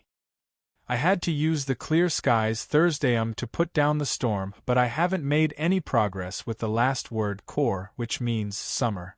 Mostly because I haven't seen a real summer in a long time, and it is hard to pull its effect out. Also, the word was so damn hard to use as a Thursdayum. Some words of power are harder than others to master, and core is the hardest one so far. Anyway, the snowstorm returned once again after a minute. We will arrive shortly anyway. Let's pick up the pace. I encouraged them to go ahead, and tried to use the Thursdayum one more time. But I couldn't shout. Nurina looked at me and tilted her head. Ahem. It seems that I need some more time, I said while smiling awkwardly. You never needed that long to rest from 2 words, Nurina said and seemed a bit worried. Never mind it. We can reach Whistling Mine normally now. Let's hurry. I tried not to worry her, but I felt strange myself. Wolf and Jull nodded and rode faster ahead. Wolf had his bear cub tied, carried on his back, and Nefertiti chose to ride with Jull for some reason.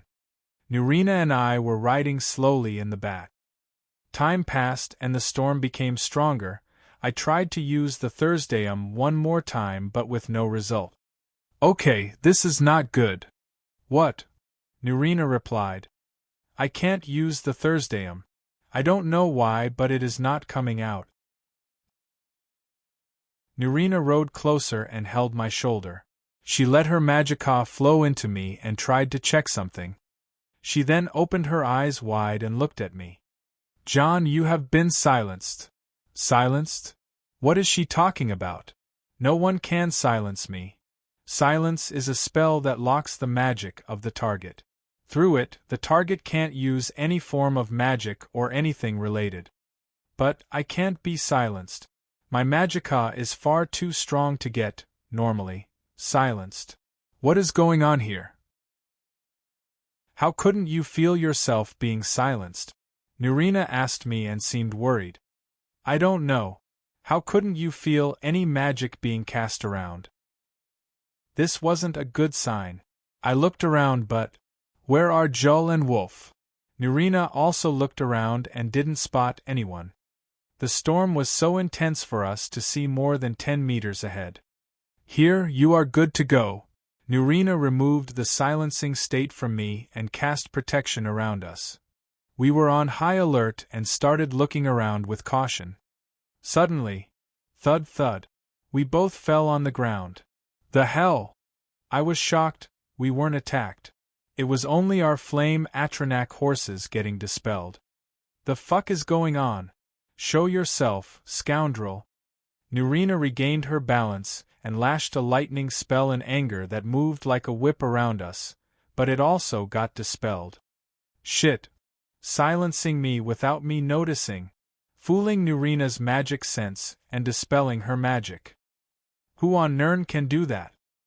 I asked Nurina, who was back to back with me, but I got no answer. I looked at her and found her frozen in a shock with her eyes wide open. It wasn't easy, you know. Locking his magic and sneaking on you, girl. Following where Nurina's eyes were looking, the source of the voice appeared from the snowstorm. It was a normal dark elf woman in some unremarkable clothes? What is that? Long time no see, girl. The woman walked forward and Nurina was still frozen in shock. She was a Dunmare with the same gray skin and red eyes, but her hair was ashen gray. Maybe due old age, but her movements weren't that of an old person. Maybe that's her appearance. John. Nurina spoke in a weak voice. What? Run. Run, Nurina said in a scared manner. Huh. John's thought process was still in a bewildered state. I said run. Don't look back and run. I don't underst. Meanwhile, the Dunmare woman was watching with an expressionless face. Are you two done? She spoke in a bored manner. Nurina and John got tensed up and looked at the woman with worried expressions and seemed to have been ready to go on a fight any time. Difference is, Nurina was very aware who was she up against. You will never get your hands on him. Nurina was trying to protect John with a desperate look on her face. She was resolved to go all out. It is a matter of whether I can or cannot, girl. The old woman waved her hand and both John and Nurina got blown away from their places in a second. The woman looked at them, then sighed and shook her head. She then walked towards them once again. 30 meters away, John and Nurina landed over each other and seemed all beaten up. This cough. Who is that monster? John stood up while staggering. If you already know that she is a monster, then hurry up and leave. The fuck are you talking about? I am not leaving. And weren't you the one who should have been the monster around these parts? Why is there someone who is kicking you around like that? TSK. Here she comes. John and Nurina got into battle mode once again and used their best spells to get ready. I will take left, you go right, John said and started to close the gap between himself and the woman with his hammer in hand. Once he was 5 meters close, he teleported to the right, contrary to what he said, and swung his hammer. A shameless attack, huh? You taught him that? The woman didn't even look at him, and took out a sword out of nowhere, and blocked his hammer with ease. John was shocked of the woman's strength, but he already expected this woman to be a freak, who can play with Nurina around. Once his attack got blocked, his hand moved to the Skyforge saber and drew it in an arc towards the woman. She snorted in disdain and twisted the hand that was holding her sword, then used it to block the saber too. She was blocking John's 2 trusty weapons with one hand and one weapon. John was vexed as he didn't seem to be able to push the woman at all, so he twisted his waist, kicked at the woman's head from the back. The woman simply moved faster than anything John can do, and was just behind John. She then used the side of her sword and smacked John's butt with it, sending him away. Where did you find such a big child? He is so persistent. The woman asked Nurina, who was for some reason unable to move or talk. Oh, sorry. The woman noticed the abnormality, then flicked her finger, dispelling the paralyzing state from Nurina. You crazy old hag. Why don't you just die? Nurina, who got freed, released her magic in a massive lightning attack. You know my family, little girl. We never die. The woman waved her right hand coolly and blocked all Nurina's magic like it was nothing. Just get swallowed in oblivion already. Nurina put more effort into her magic and launched it like a bomb. Been there, boring by the way. The woman was blocking Nurina's massive spell like it was nothing. Fuss ro da. John returned to the battle and shouted the unrelenting force. The woman clicked her tongue and moved away from the shout's path. This kid is indeed troublesome. To make me move twice. Who is he to you, girl? The woman looked at Nurina while aiming a spell at John, whose instincts told him that he is fucked up if he move. Nurina looked at the woman with absolute anger and shouted. Alf, that's my son. The atmosphere settled down for a while and became a bit awkward. I see. The woman nodded her head, cancelled her magic. I think we have a lot of catching up to do, the woman said and waved her hand. Both her and Nurina disappeared from sight. John all left alone. Chapter 166, The Fate of Heroes, 1. John was all left alone. His sense of crisis was giving the red alert. Fuck me. We got defeated. And Nurina got kidnapped. This is officially the worst day of my life. The fuck did just happen? A strong state of denial controlled John's mind, and tried to calm himself. It was the first time in his life to see the person who he looked up to the most get disadvantaged in magic of all things, then get kidnapped also by magic. This was way beyond his comfort zone. He never imagined anyone with the power to surpass the strongest mage he knew, an arch-wizard of all beings, and one of the most talented ones. His eyes were moving around like crazy, trying to figure out what to do. Okay. Let's calm down. Calm down. Take it easy. The woman, she wasn't trying to harm Nurina. She was just screwing around with us. She was serious, but she wasn't murderous. Okay, this is not bad. A good start. John was calming himself and started rewinding what happened in his mind. Okay, first thing first. Nurina knew that woman, she knew her very well. She called her crazy old hag. So this is the legendary master that Nurina talks about. If I remember, the description matches. She is a dark elf with ashen gray hair. Good. Nurina's master won't harm Nurina. Physically at least. John kept coming and going around the place Nurina and the other woman disappeared from. While he was moving around, John remembered a part of their conversation. Nurina called her Alf. Alf? Where did I hear that name before? System, search for Alf in my memories. No response. Alexa. Confirmed. The system responded and John started to check out the place once again. One result found. Show it. The system opened a screen with some explanations. It said that Alf was a name that meant Alphan in John's past life, and there was only one person with that name from his memories. What was really strange was that this memory didn't come from this life, it came from John's past life. That only meant that the woman Alf who has a chance to be Nurina's master was an NPC from the Elder Scrolls game series. Yes, the Elder Scroll game series, not the Elder Scroll V, Skyrim. The memory was related to the Elder Scrolls 3, Morrowind, and it seemed that Alf was an NPC from Morrowind. The only person was who fit the description, had her name written on the system screen with some images from John's past life. John saw these results and froze in his place. This person was no ordinary person at all. Fuck me. Alexa, call the augur. Nurina and Alf appeared in a different location.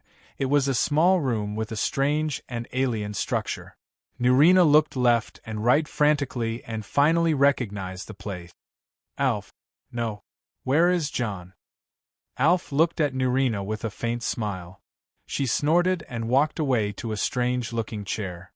You haven't changed at all. Still playing around with cute little stuff and pretending to be a mother. Nurina got tensed up by Alf's words and seemed to have remembered something very unpleasant. She glared at Alf and the air around her changed. Where is he, Alf? If one single hair of his head got so much harm, you will never see the end of this. Nurina was angry to the limits, and the air around her started giving a black aura. Nurina, who was normally using magic, unleashed a powerful and terrible aura. Alf couldn't help but giggle with sharp eyes. Her red eyes stared coldly at Nurina. Look at you. You have grown up a little. Where is he? Nurina held back no more and put all her power into a very strong attack. The attack had both natures of magicka and aura. Alf raised her brows in admiration and moved her hand to face the attack with equal power. Both forces clashed, but Nurina fell short and her attack got handled by Alf. Nice. Linking the warrior energy and the magicka can be this interesting? Looks like you have made some progress. A pointless one, though. After the energy in the room settled, Nurina seemed to be a bit tired, but Alf was completely unscathed. Tisk monster. Oh, thank you. By the way, your so-called son is fine. I left him behind. Nurina heard Alf's words and relief appeared on her face. She sighed and her tensed magicka calmed down. Still, she didn't let her guard down and glared at Alf once again. How did you find me? News tend to travel, dear. House Telvanni has eyes and ears everywhere. How hard it is to not know about an archwizard in Winterhold's college. And what do you want? Nothing really, I was just doing some business in the area when I sensed a unique presence, so I just went to take a look. You are telling me that you are causing this mess because you only got interested after finding me. Huh? No. What? Not you. Not me. Disappointed. Screw you. I am talking about the boy. About John? Alf nodded. Nurina felt a bit conflicted, but she managed to look composed. What attracted someone like you to John? You make it sound like a bad thing. You know what I mean. My father has seen a lot of that kid's kind, but I only managed to meet one and hear about another. Not that I was interested at that time, but meeting him was just a confirmation. Confirmation? What are you talking about? What do you mean by kind? Nurina stood up and urged Alf for an answer. Let's say that from all the children in the world, you picked up a boy with the fate to be a hero. Alf said something as if that was some big deal. Hero? We already know about that? Really? Yes, John is related to a prophecy that he will find 3 Elder Scrolls, and he is aware of it. Oh, I see, you got it all wrong. Alf dismissed Nurina's words as if they were nothing. What do you mean by got it wrong? It is normal for heroes to be related to the Elder Scrolls. Majority of the scholars argue that any proclaimed hero with no Elder Scrolls in their tale is not really a hero. Just some powerful person. It also doesn't mean that anyone related to an Elder Scroll is a hero. A hero or heroine is a mortal blessed, and cursed, from another point of view, with a special fate and the ability to rule their own destiny. Heroes are closely related to the prophecies revealed in the Elder Scrolls, but are not bound by them. They often grow to become far more powerful than most other mortals. Alf said while searching between some books on a table beside her. Wait, they rule their own destiny? Didn't you say that Grandmaster himself can do that too? True. Father is too strong to be bound by the rules of the world. There is a certain threshold that needs to be passed to ignore the restrictions of the world. So, what does any of that have to do with John? Simple, as his so-called mother, what do you think of his talent and power? Nurina thought for a while. I think he is not yet a master wizard. Last year, he achieved a very rapid growth as he was focusing solely on studying and creating spells. He is halfway through the rank of an expert mage. His combat skills fall less behind. So magic is his strong point? Alf asked. Nurina shook her head. He is talented in the Thursdayum, the ancient voice of the dragons. Is there a talent in the Thursdayum nowadays? Last I heard was that only Dragonborn can be talented in such a thing. You saw him perform it. Well, I didn't expect anything less from my grand disciple. He is your disciple, right? My legacy disciple. You have a legacy? Girl, how old are you this year? 200? Alf held her stomach and started laughing. Nurina seemed dissatisfied about her master's reaction, but she didn't say anything. It was rare for Alf to laugh anyway. So, back to the topic. You said his talent was the Thursdayum? He is sure a Nord. If he is Dragonborn, then the world will face a lot of trouble, and if he appeared in Skyrim, then that means that Skyrim will be the center of the attention the next few years. Just get to the point? What will John do by controlling his destiny? You made it sound like something scary? I don't remember teaching you that, so listen closely. Controlling one's own destiny means that there is no plan for the person himself. He is a rogue and an irregular in the world. He can break the world's law itself. Fate and destiny are the restrictions made by the world or the gods to bound people from destroying the world or causing too much trouble.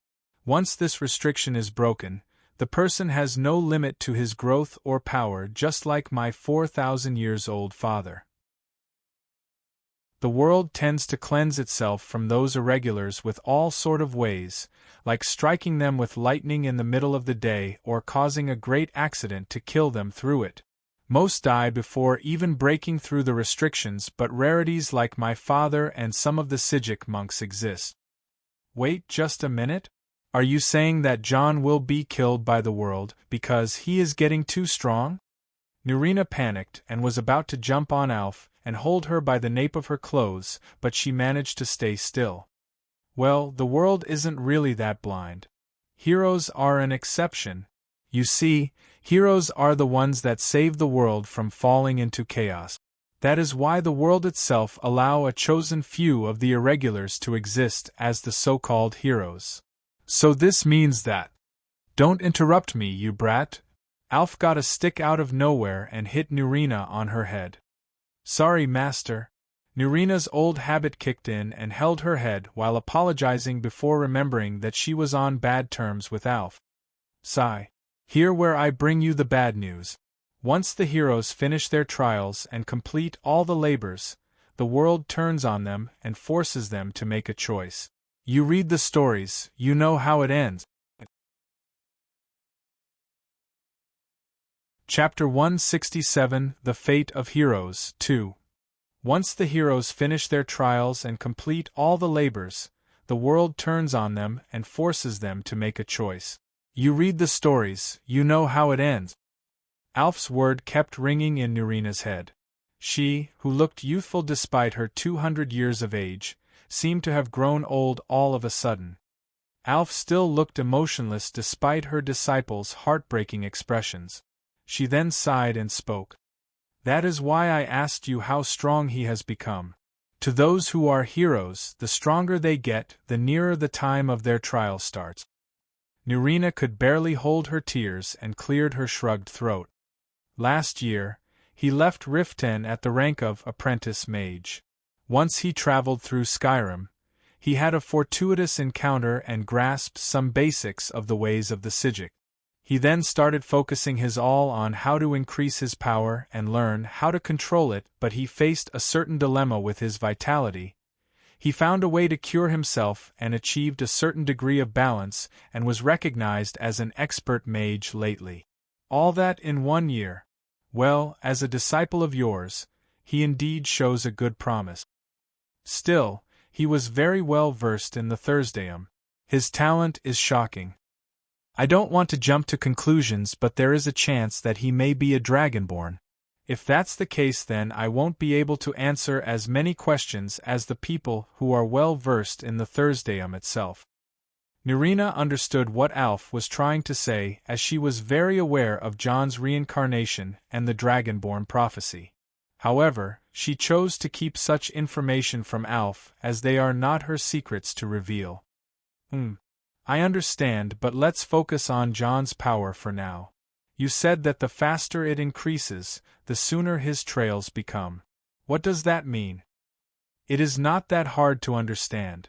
Think of it as the world knows when such a disaster shall strike. The world prepares the heroes to face it, so their increase in power is mostly dependent on how the world needs them to be.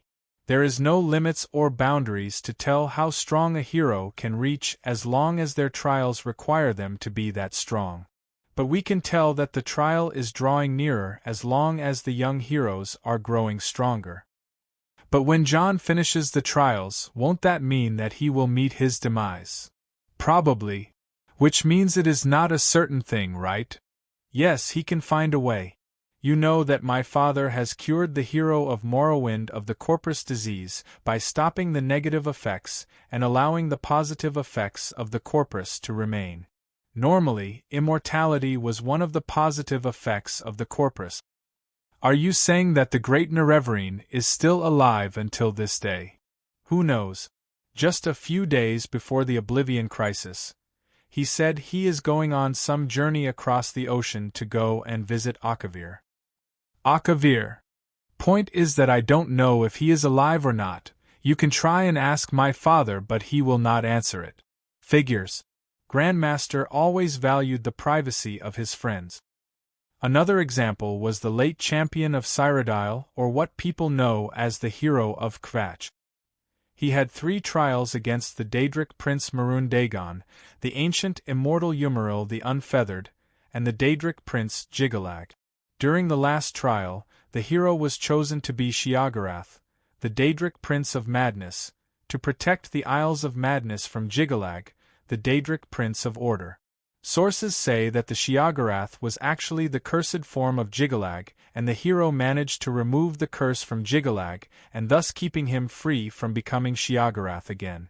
Jiggalag, again free to wander oblivion in his true form, disclosed his story to the champion and named him the new Prince of Madness before departing. You mean that the current-day Sheogorath is the hero of Cyrodiil? Wow! The story was not known except to a select few. Even a great character like Nurina didn't know that such a thing happened. She would be really mad when she finds out that John knew such a story from before, as he himself has seen it from the eyes of the player character during the even of the Elder Scrolls IV Oblivion, but that's a story for another time. Point is, the last known 2 heroes managed to defy the world by an extreme action. I am not sure about the Nerevarine, but the hero of Kvatch ascended to become the Mad God. Not a bad bargain in my opinion, Alf said, and waited for Nurina's answer. Nurina fell into deep thinking and nodded. So, you are saying that John's alarming increase of strength may mean that his trial will start sooner, but it also means that he needs to become much stronger to be able to resist the retaliation of the world when he finishes his trials. I am glad you caught up. And that means I need to put him on the toughest training course I can provide. Now, you are completely looking at it the wrong way here. Alf stopped Nurina before thinking about something weird. What do you mean? If you tried to interfere, you may end up hindering his path. What are you talking about? I have watched over him since he was less than a year old. I have taught him everything there is about magic. Sigh. Girl, you are deeply emotionally involved with him. Not only you see him as your disciple, but as your son as well. I don't understand? Isn't that the point? Of course not. Listen, you dumb fool. Heroes pass through 9 stages in their life. They are the call to the adventure, when heroes get the higher calling to stand up and fight the injustice, the training when heroes acquire a new mentor and gain a hold of their power, crossing the threshold when heroes claim their first success and realize their fate, the road to the trials when heroes start their long journey to harness their power for good, the belly of the whale is when heroes face something up and beyond what they were prepared for, like when people try to use them or when they face something undefeatable. The seduction is when heroes get lured to do something they regret later on, and through it wisdom can be gained. The atonement of the Father is when heroes achieve something great and get ready for the final phases of their journey. The apotheosis is when the heroes finish their trials for good. And finally the ultimate boon, and that's when the tale ends about how the heroes lived happily ever after. So, where I come in is the second stage, the training, right? I am his mentor. You are an idiot through and through. The boy didn't even get his calling yet. What makes you think you are to be his mentor? But didn't I just say that your interference will hinder him? You raised him since he was less than a year old, as you said. Don't you see? That child is brave and all, but he grew up while being protected by you. He became fairly decent in terms of power, and normal dangers can't affect him, but he grew up safely. Wait, is that my fault now? Whose fault is it? If he doesn't suffer, he won't learn any life lesson that makes him stronger both in mentality and reality. You don't know John. And you don't know shit. Alf and Nurina started a staring contest, but it was Nurina who averted her eyes away at the end. Damn it! What should I do? You just simply have to let him go? Order him to go on a journey to widen his knowledge and experience new things. Alf suggested nonchalantly while looking away. Nurina, however, looked at Alf and narrowed her eyes. The same way you let me go? Alf closed her eyes and didn't respond. Why are you telling me this anyway? Of all people, I expected you to care the least about John. The things you've done to me in the past. I've never forgotten them. Alf shook her head helplessly. She looked at Nurina's eyes. You were 5, right? Huh. When I took you in, you were 5.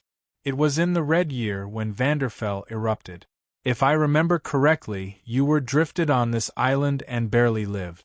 Ups insisted that she can save your life and nursed you back to health. Yet all you wanted was to go back to your family, both you and I remember how that ended up. It was Nurina's turn to be silent. Well, I appreciated the respect that you showed back then. You were not a bad talent yourself. It made me think of how it. Old hag, I have heard that story like 1,000 times already. Really?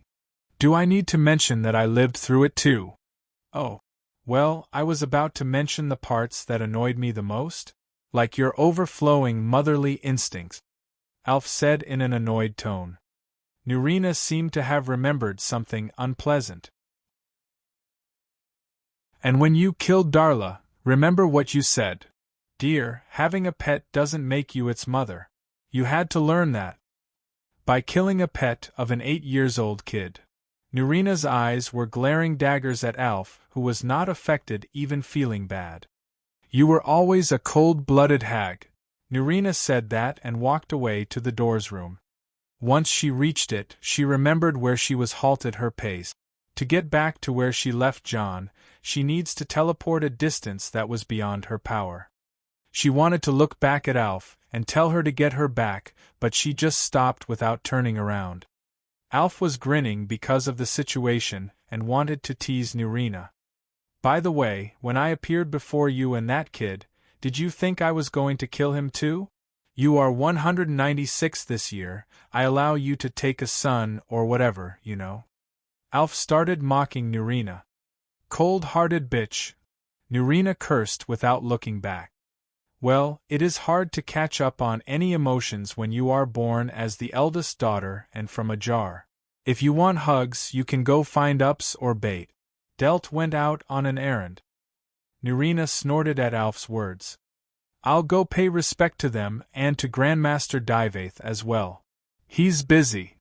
Nurina didn't reply and went out of the room. A while later, Nurina returned to Alf, who was waiting with a book in hand. How was it? Good, Grandmaster gave me some candy. Be careful, it may be some 100-years-old sweet bar or something. I'll keep that in mind. Can I go back now? Winterhold. Yes. Well, I have some business I need to do around the place, so we will be going together. Why do you live there anyway? That cousin of mine, you remember him? Savos. Ah, that unremarkable and untalented kid. Well, he happens to be the Archmage of Winterhold, so he gave me a place if I give some classes per month. Wait, that Savos it the Archmage of Winterhold? I know, right? Can you believe it? Damn. Who got kicked in the head by a donkey and allowed him to be an Archmage? Don't ask me. Let's just go. Alf nodded and was about to cast a spell, but suddenly she stopped and opened her eyes wide. Impressive. Nurina was about to ask, but she suddenly felt the changes in the space around the room. Wait, Alf, is someone teleporting here? Not just teleporting here. Someone actually managed to trace my magic and reverse it to find their way to this room. Reverse a spell created by a 4,000-years-old sorcerer? How exciting! Alf was totally excited about whatever or whoever that was going to arrive. Nurina understood the meaning of Alf's words and hid behind her. This must be some other insane monster. I want no part into this. she thought. A few seconds later, a third figure appeared in the room. It was a well-armored person holding a strange cylinder object in his hand. He looked around and his eyes landed on Alf. Alf Fyr. I know who you are and I am not afraid of you. Where is Nurina? Chapter 168. Welcome to Morrowind. Alf Fyr. I know who you are and I am not afraid of you. Where is Nurina? The armored person set his eyes on Alf and aimed the cylinder object at her. Oh boy! Nurina realized what is going on and broke into cold sweat. Oblivion take me. Did that kid just teleport all the way from Skyrim to Morrowind by reversing my spell? Morrowind? The armored man tilted his head, not understanding what is going on. He then realized that the strange shape of the room around him and looked left and right. It seemed as if he was in the inside of a tree with all the organic walls around him. The place really felt pretty much alive. Welcome to Morrowind, brat.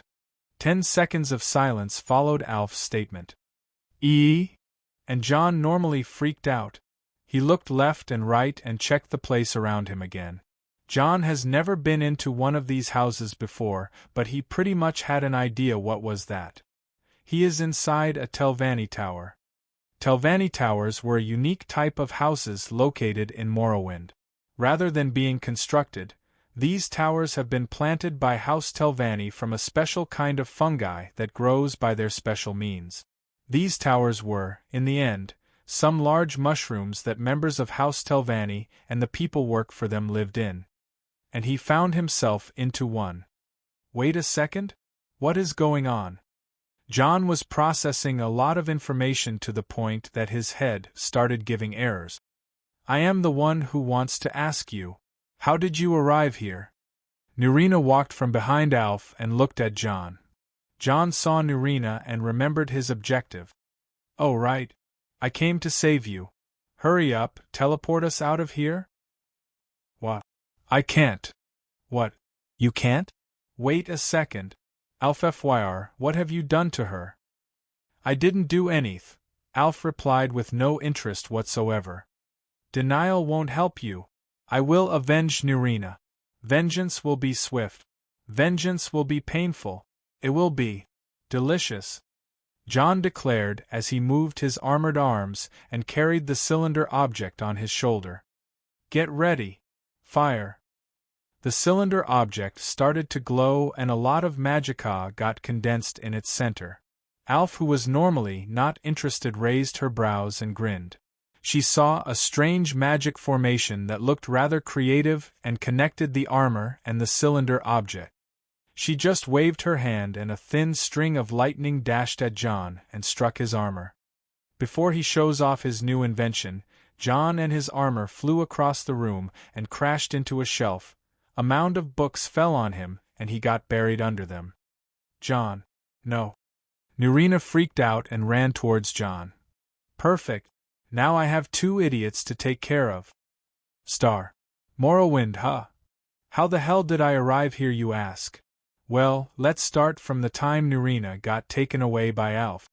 The scene unfolds on me standing in the middle of the snowstorm alone like an idiot. I was greatly taken aback by Alf's show of power and how she managed to even take on Nurina with ease. I mean, Nurina is an archwizard for fuck's sake. When I started rewinding the fight in my mind, it was rather weird how Alf managed to block my magic by silencing me.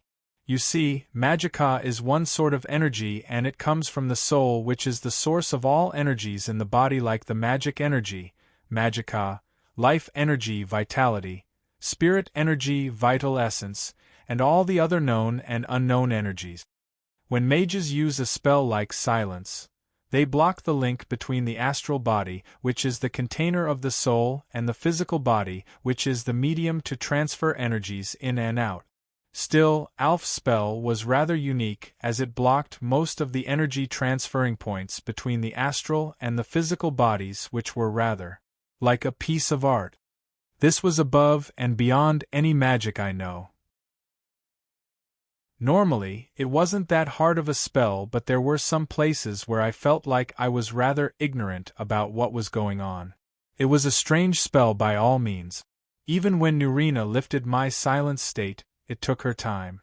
This made me go into an alarmed state about what kind of power that woman Alf used and where I could actually link her to the name Fyr by the help of the system. Alf Fyr is the master of Nurina, which means she is my grandmaster. I wasn't sure if I should feel honored or terrified. Who is Alf Fyr, you ask? Well, I will gladly answer you. First and foremost, she is the daughter of Dyvaith Fyr, the oldest and the most honorable member of the Great House Telvanni, one of the 5 greatest houses in Morrowind, the country next door to the east. Alf Fyr was an NPC in The Elder Scrolls 3, Morrowind, and I heard that she appeared in the Elder Scrolls Legends too. Now let's talk about Dyvaith Fyr. He is an absurd being. I called him a being because the word mortal is not a fitting word to call a 4,000 years old sorcerer. More to that, he was a part of the Psijic order, but he left it because he didn't agree with their teachings. He met the Vistage and the Nerevarine, 2 hero senpais of mine that sadly will never notice me. Now back to Grandmaster Alf Fyr. Alf is the eldest daughter of Dyvaith Fyr. She has 3 sisters who are Bait, Delt, and Ups Fyr. Technically, their names are Alpha, Beta, Delta, and Epsilon from the Greek alphabet, and you may ask, where is the Gamma, which should be between Beta and Delta? Well, the answer may be because Gamma was a failed experiment. Yes, I said experiment. Why did I say experiment? Well, I am glad you asked, because here is the part that will make people get a bit sick. The 4 Fyr sisters are rather weird because, as Dyvaith Fyr himself stated, they are his clones. To make it easier to understand, Dyvaith Fyr successfully cloned himself 4 times, and each time changed the gender of the clone to make them the female versions of himself. I am not sure how to feel about that, but I think with Dyvaith Fyr and his gender-bent clones plus the feminist giants and all the weird people other than them in this world will make it easier for the LGBT community to spread their influence around here. Not under my nose though. My motto is no vegans, LGBT, and dubbed anime watchers in my turf. Jokes aside, one of the weirder things about Dyvaith Fyr and his daughters that despite calling them his daughters, he also called them his wives. Not sure what is the reason for that, but if you are thinking of I am thinking, then someone has actually found a way to make it the phrase go fuck yourself achievable in real life. Anyway, I was not in the right mood to stand here and do nothing.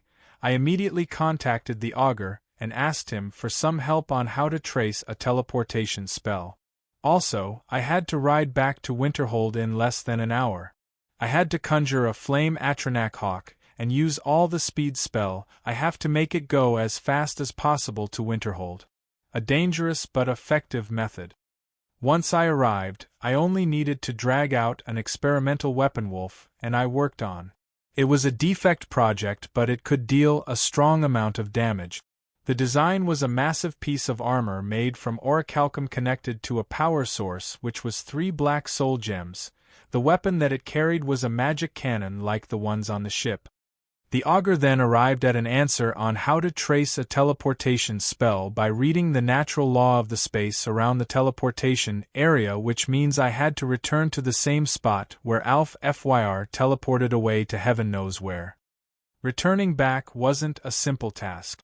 With the weight of the armor, I had to use a cart and transport it using flame Atronach horses, and by the way, Wolf and Jull have barely arrived at Winterhold when I was leaving back to the location once again. I had to give a brief summary and apologize to Jull, who insisted on following me. Anyway, after I arrived, things got rather weird. It was a cumbersome task to read the natural law of the space around the area. The augur made it sound like an easy task, but it was rather so freaking hard. Once I made the first contact of the space magica in the location, I felt that it was one long-distance teleportation that I don't know where it ended. The augur told me not to do it, but I had no choice. Some may argue that Nurina may be in no danger or whatever, but those who are aware with dark elven nobles should know how ruthless they are. Kidnapping people was actually something they did openly, so I had to risk it for Nurina. I may not know where will I end up teleporting to, but it won't be that far, right? Maybe a dungeon near Windhelm at the very most. I myself can't teleport more than 100 meters with all my magicka. The augur suggested to use some grand soul gems instead of my magicka, which was rather wasteful, so I brought 10 filled grand soul gems with me. After I constructed the teleportation runes, I aligned the soul gems around it and let the spell be cast. But for some reason, I ended up in Morrowind in Tel Fyr, to be exact, home of Divaith Fyr, the oldest known living person in the world. Chapter 169, A Small Challenge 1. A trip to Morrowind was certainly unexpected. John was greatly taken aback, but he didn't let the surprise ruin his sense of adventure. How usual was it for someone to blink their eyes and in the next second they find themselves halfway across the continent? Even though it was mysterious and all, he still insisted to see the outside of Tel Fyr. This is the Hall of Fyr, and down there is the Onyx Hall. You can only access here through the levitation spell, but I guess teleportation can be counted as of access. Alf explained the whole place in a few words with annoyance. Oh, so this is in the Hall of Fyr. How amazing! But to think one of the legendary Fyr sisters is my Grandmaster. I am not sure what is more amazing around here. The sparkling in John's eyes was increasing by every realization he comes across. Nurina, you disciple, is glowing. Yes, he is always like that when there is a new thing to discover. How could a gloomy kid like you bring up a glowing kid like him? It depends on the teacher. Someone like you wouldn't understand.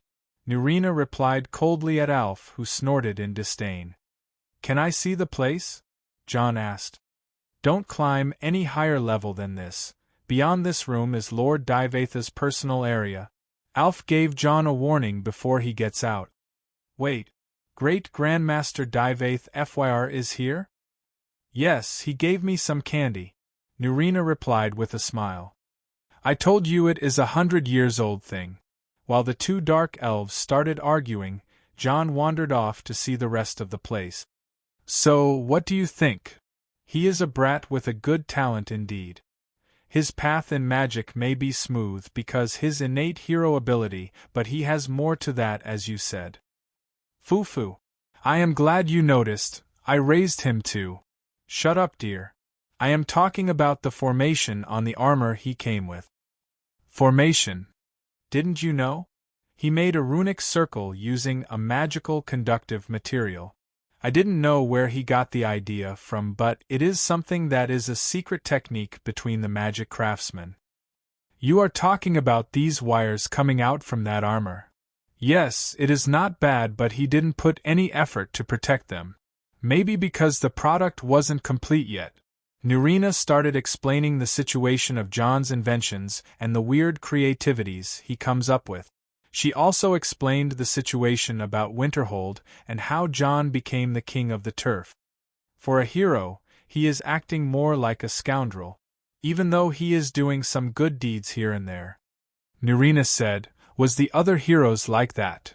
Not sure, they all had the same pattern of the hero thing, but it is not really our field of interest, go ask some historian. Nurina nodded and started thinking for a while.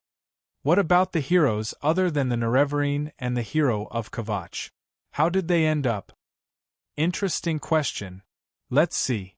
Many heroes had an unknown fate as they all disappeared as if Nirn itself swallowed them, the Vistage, Cyrus the Redguard, the Eternal Champion, the Apprentice of Battlespire, the Master Tunnel Rat, the Hero of Dawnstar and the Soul of Conflict.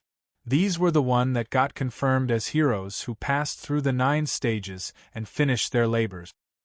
All heroes are from the Elder Scroll game series. That many?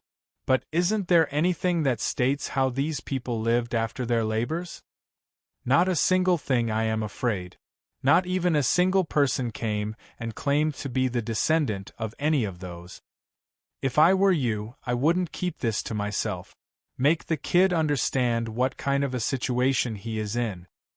Nurina fell silent but nodded in the end. Later on, John returned to Nurina and Alf accompanied by two dark elven women. They both looked like Alf. So, we have fourth-generation disciple. Haven't seen one in years. One of them spoke directly to Nurina.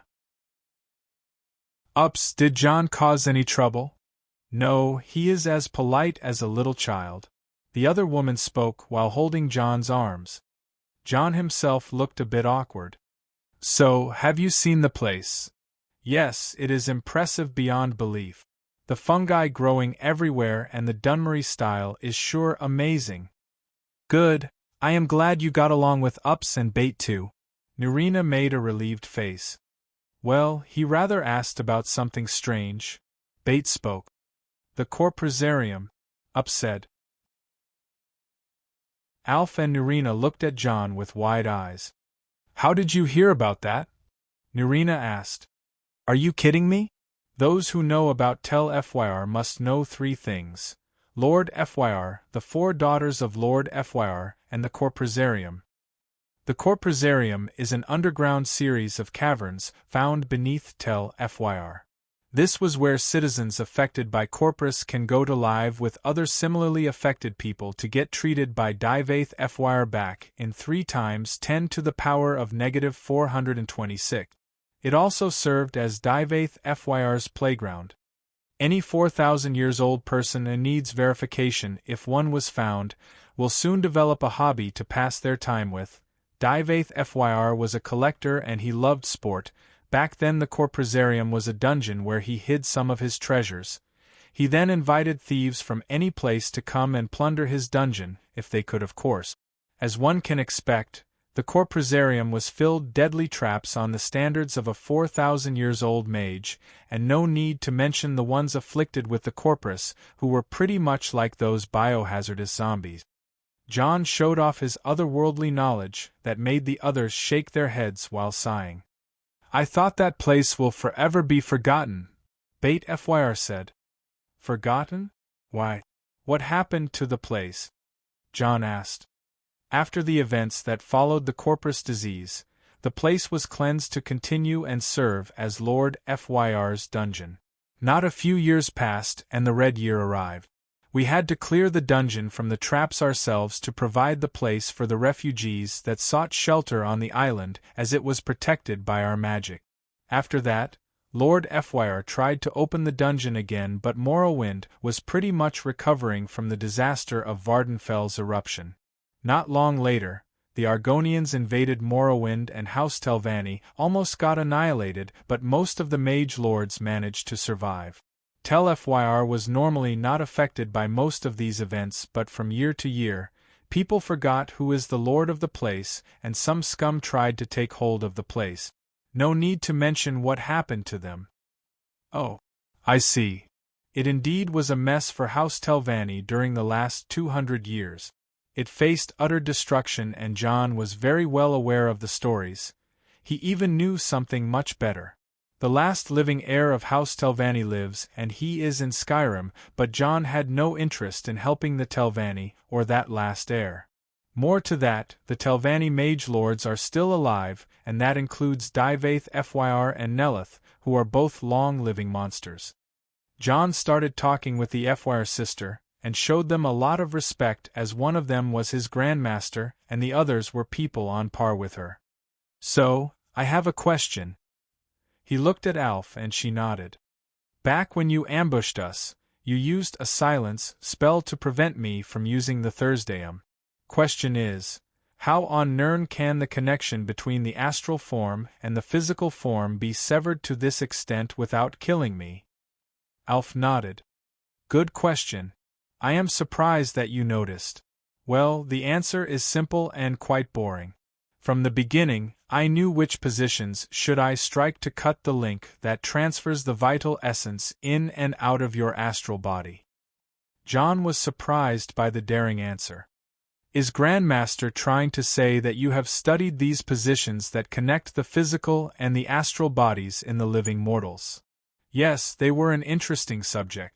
Did you try to study them? Yes, I tried hard. Up until now, I only found 10 of them, and only 4 are related to the magic energy, while the rest were related to the life energy and some other form of energy I am not aware of. Not bad, but that's still too far from the actual number. Alf waved her hand and a book flew out of one shelf and clashed at John's chest. Study this. John held the book and opened the first page. It gave him that same feeling when Nurina gave John spell tomes for the first time. What is that about? Nurina asked Alf. It is a book that talks about a network of channels in the body through which heaven and earth energies flows, just like blood vessels, but for energies instead of blood. Nurina nodded while learning new things herself. For a talented mage, she was never concerned with the training of her energy as it grew stronger with age and skill, unlike John who had fetish on training anything that can be trained. These drawings. John noticed something about the book and pointed it out. What's with them? Aren't these the acupuncture points? To John's question, Alf was taken aback. Only the Sijiks of Artium call them that. How do you know about that? John clearly saw similar drawings in his past life, but he kept that to himself. I read a medicine book once that had a similar drawing and called them by that name. Nothing much. He managed to say that wasn't completely a lie as coolly as possible to not draw much attention. However, in his mind, a storm was raging around. Words like spiritual roots, spirit core, spirit vessels, 8 extraordinary channels, 12 principal channels, the acupoints that connected them. Damn! This book is a treasure in my hands. This is like putting 2 jet engines on a dragon. His expressions were mixing between smiles and wonder and twitching from time to time. Yes, he is as creepy as us, Fyr said and giggled over the fact. Unlike Alf, who was mostly cold and not caring, Ups was kind and easygoing. Bait, however, seemed to be cunning and crafty. Say, John, would you like to go into the Corpusarium and try your luck? Bait suggested in a low tone. Huh. Everyone in the room was taken aback. Can I? John asked and almost jumped up. No, it is dangerous. Nurina stood up. Don't worry, last time anyone had been there was a long time ago. Even Lord Fyr isn't expecting any challengers at all. You may take out something good while gaining a chance to pique the interest of Lord Fyr himself.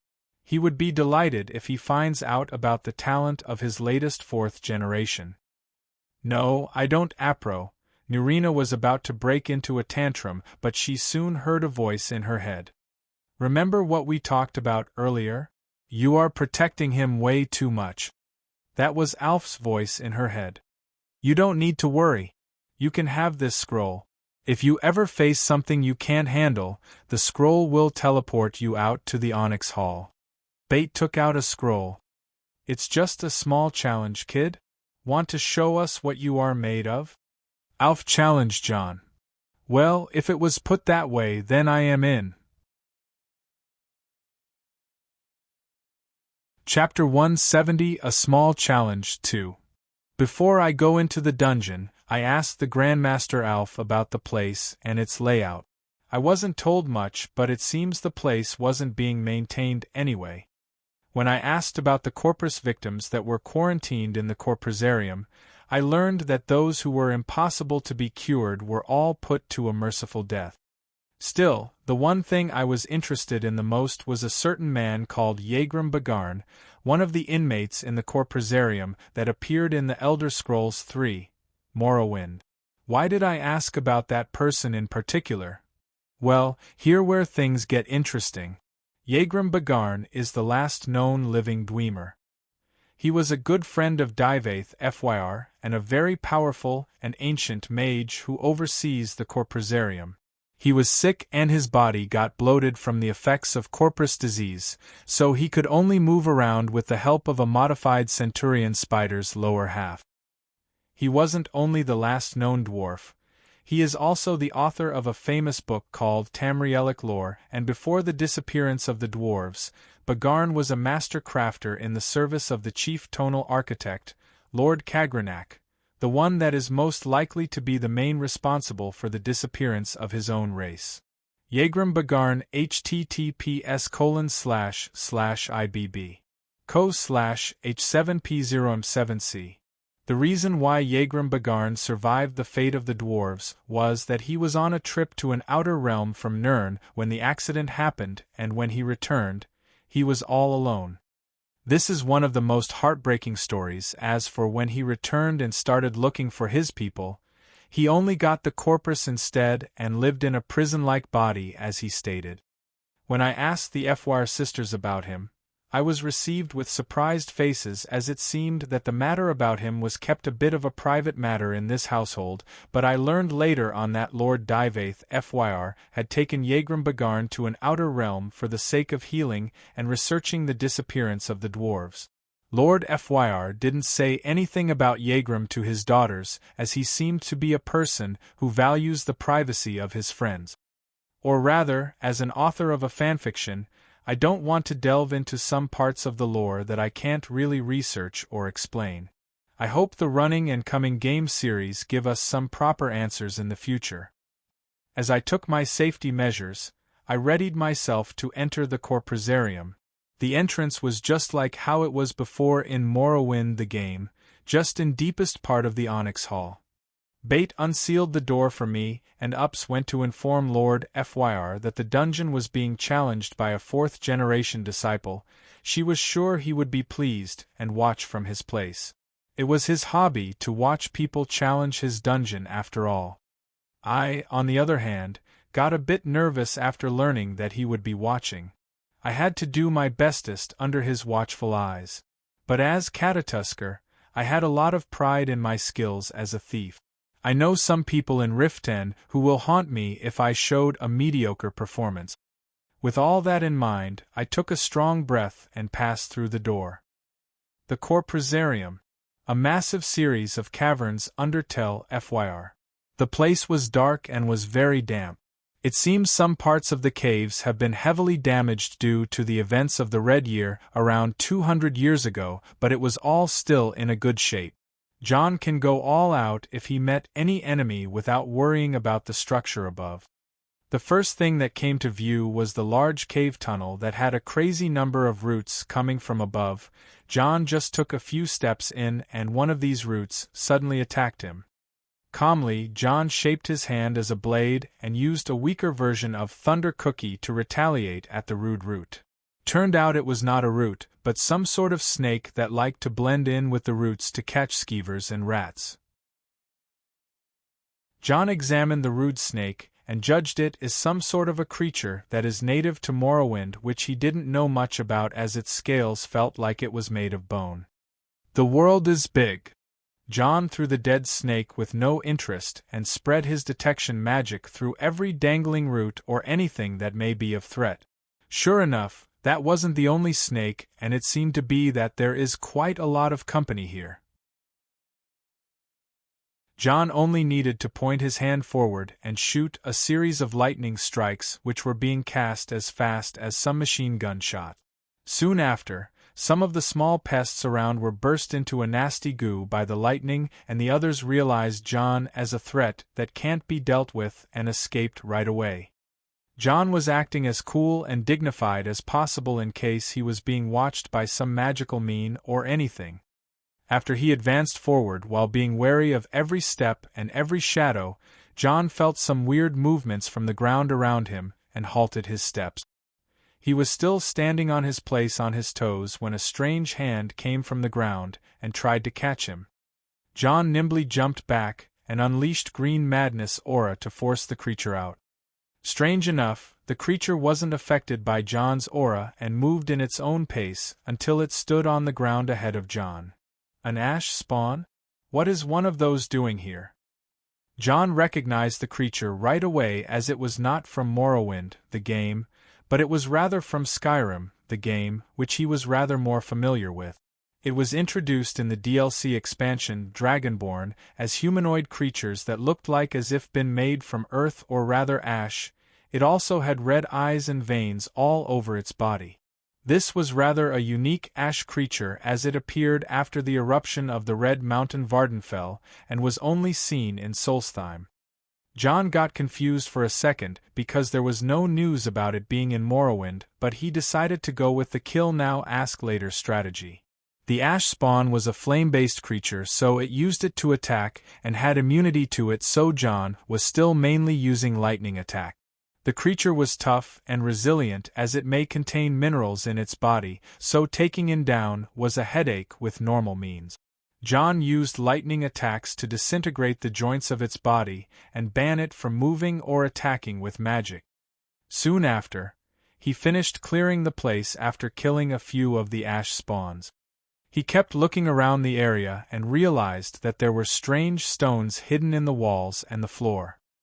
He carefully dug out one and was immediately understood what is going on. Heart stones? So that is the reason.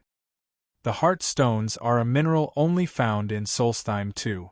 Carried some similar features to the ash spawns, like having the same origin, which was the red mountain, and the same looks, as it was a stone with a hint of red glow all over it. So this is another one of Lord Fyr's trap. I see. He brought heart stones from Solstheim and planted them here and provided ash from the surroundings to create ash spawns. How cunning! If someone other than me who stupidly charged at the ash spawns with their resilient bodies or used flame magic at them, it wouldn't have ended well for them. There were indeed a lot of traps in the area, but it was easy to go past them if the person was on high alert, knowledgeable and resourceful. I cleared another ash spawn trap, then decided to use the spell that I later learned, the levitation spell. The reason why I didn't want to learn that spell was that how slow it is, and it was actually very banned around the Empire. The Imperial Legion considered it a very dangerous spell, as it was not that hard to master. A nation like Morrowind gained its independence from the Empire by creating a legion of flying soldiers and obliterated the Imperial Legion. For that reason a law like the Levitation Act was made, as humans themselves weren't that great at using levitation magic. I also didn't want anyone to learn that I used that spell, even though I can use the Flame Atronach Hawk spell. I know some people who might try to make problems for me if they know I can use it, so I kept it for later. Anyway, I have decided to learn it recently, and this is my first time to use it in action. It consumed a lot of magicka for sure, but I wasn't disadvantaged at all. I rose up in the air to avoid all the traps on the ground and eliminate traps without effort. I found some annoying ash hoppers and suicidal spiders that exploded at death, making toxic gases. The place was rather more annoying than dangerous, but I soon found a real monster to fight. In an area filled with moss and water, a scary reptilian creature jumped out of nowhere and opened wide its massive mouth to swallow me. I instantly teleported away while keeping myself in the air. After taking a better look at the thing that attacked me, I felt a sudden headache as soon as I confirmed its identity. It is a Kagudi. What is a Kagudi? Well, it's an ugly bipedal reptilian with no forelimbs. It is just 2 strong legs, a torso, and 1 scary head with 2 long tusks coming from it. A Kagudi https://ibb.co/GRT9XLD. It is a fierce creature with high hostility and unending hunger. I can just teleport away, but I found a wooden box stuck to the wall on the other side of the area. It seemed I at least found something, but I have to defeat its guardian. Sigh. Very well, come at me, bro. Chapter 171, A Small Challenge Gone Big. Nurina's POV. We were waiting for John outside the entrance of the Corpresarium. He went in there an hour ago, and it seemed that there is no problem so far. I don't know how exactly did he find out about the Corpresarium and all this knowledge about the Magecrafter Jägrimbegarn, but it clearly had to do with his past life thing. To tell the truth, I wouldn't have believed it even if John tried to prove it before, but to think it was all true and his soul lived once in a faraway realm. From what he mentioned, that world is knowledgeable about ours and they view the chronicles of the Nerevarine and the other heroes as tales of legends. And so, by using those memories of a past life, he had a great advantage in many things. Maybe it is the case with all the heroes, they get this push from the world to be the best versions of themselves, relying on whatever the world can provide. Still, John is a boy. He even died at a young age in his past life. He still isn't mature enough and makes me worry all the time. Stop sighing already, being a mother is this boring? Alf was as indifferent as ever towards my worry about the boy. It gets on my nerve, but I don't blame her.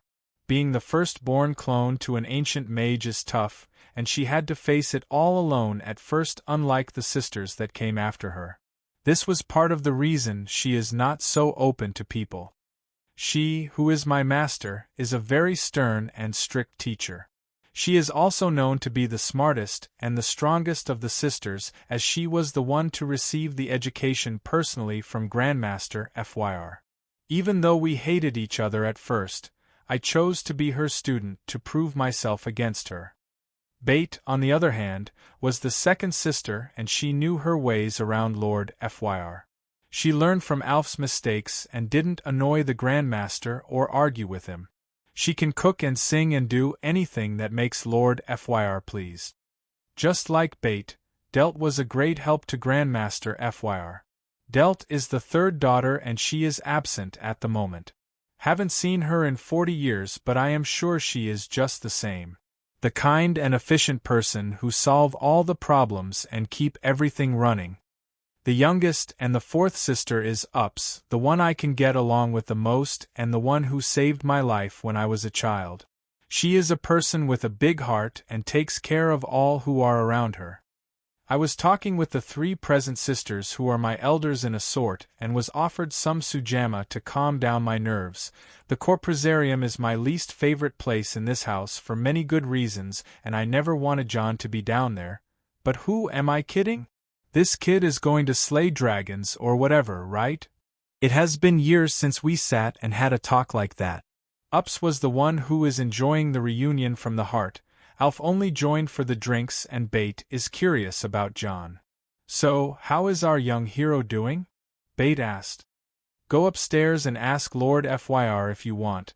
He almost fainted from happiness when he heard there is a new challenger and was about to add a few more special traps. Barely stopped him. Up said something that made me go pale for a second.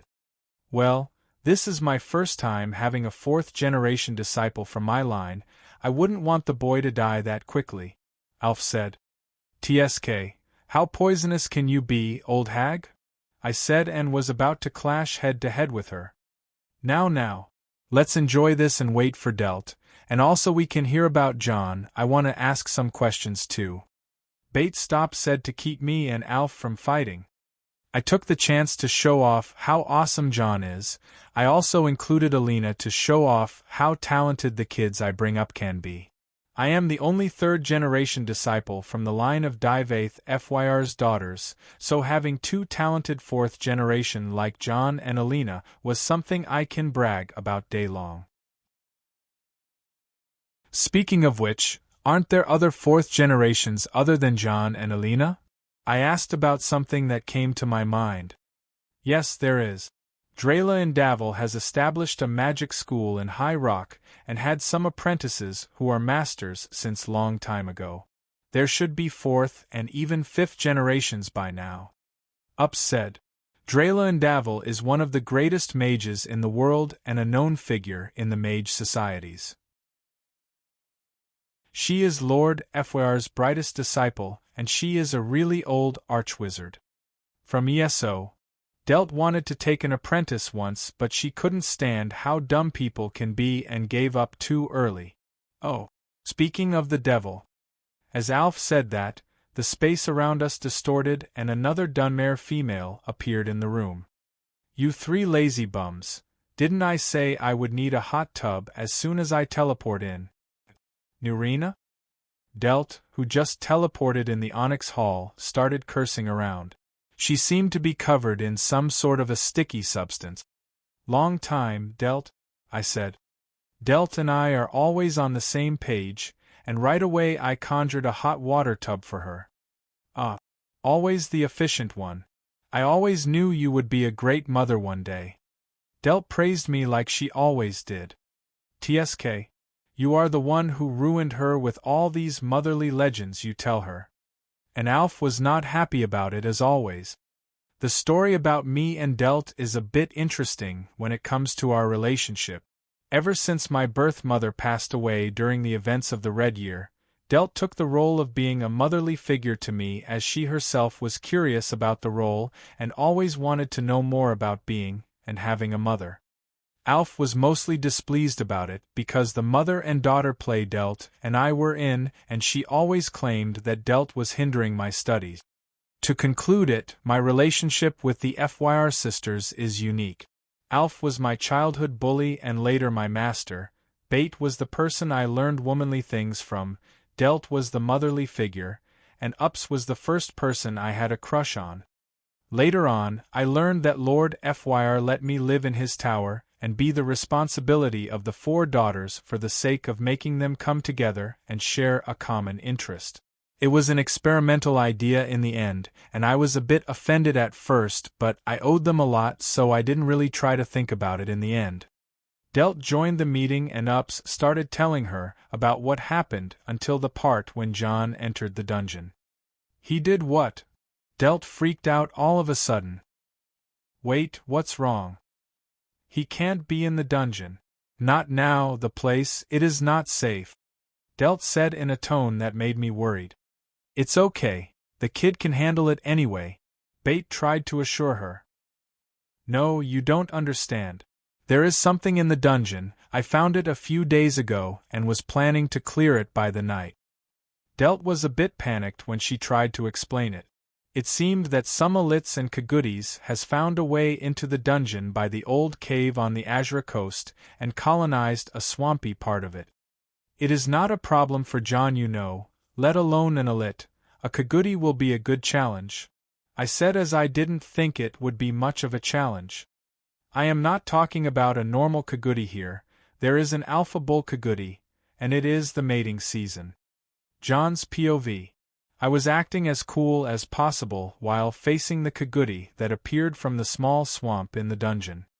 I decided to use flame magic against the bloody thing. I used my fire magic skillfully the way Johnrad had taught me and showed the ugly dinosaur who is boss. Still, it was too resilient. No matter how many burns the creature suffered, it was still agile and started roaring around as if it didn't receive any hit. "Alexa?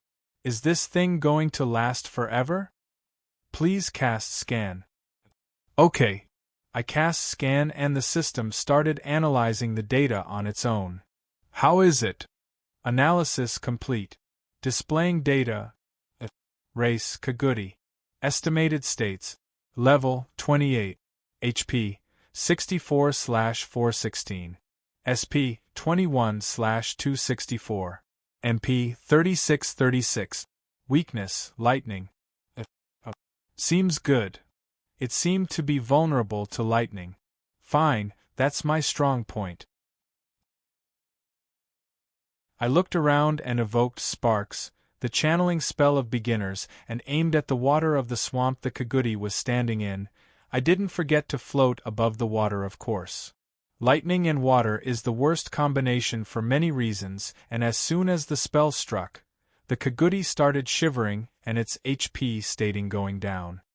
Haha. Look at that, you should know who is boss now. I increased the output of my spell, and the Kaguti was already at its limit when something very, very unpleasant happened. Roars, similar to that of the Kaguti ahead of me, sounded from around the place. The small swamp started moving and a lot of silhouettes appeared. "These are... fuck me." Of course, a lot of cagoodies appeared from all around the place. Even the tunnels surrounding the area stated showing some similar reactions on my scan. Where the fuck did all of those come from? I was a bit taken aback, but I was making preparation for a big spell this time. Still, a presence among the cagoodies made me feel a bit threatened. I looked around and focused my vision on the place tunnel it was coming from and… Fuck you guys. This is not legal. Against the rules. No one said anything about a bloody T-Rex. *ROR****. Fuck you. I am out of here. You're tuning in to the Phoenix Knights YouTube channel. Don't forget to subscribe and join us on this journey to catch the most captivating stories.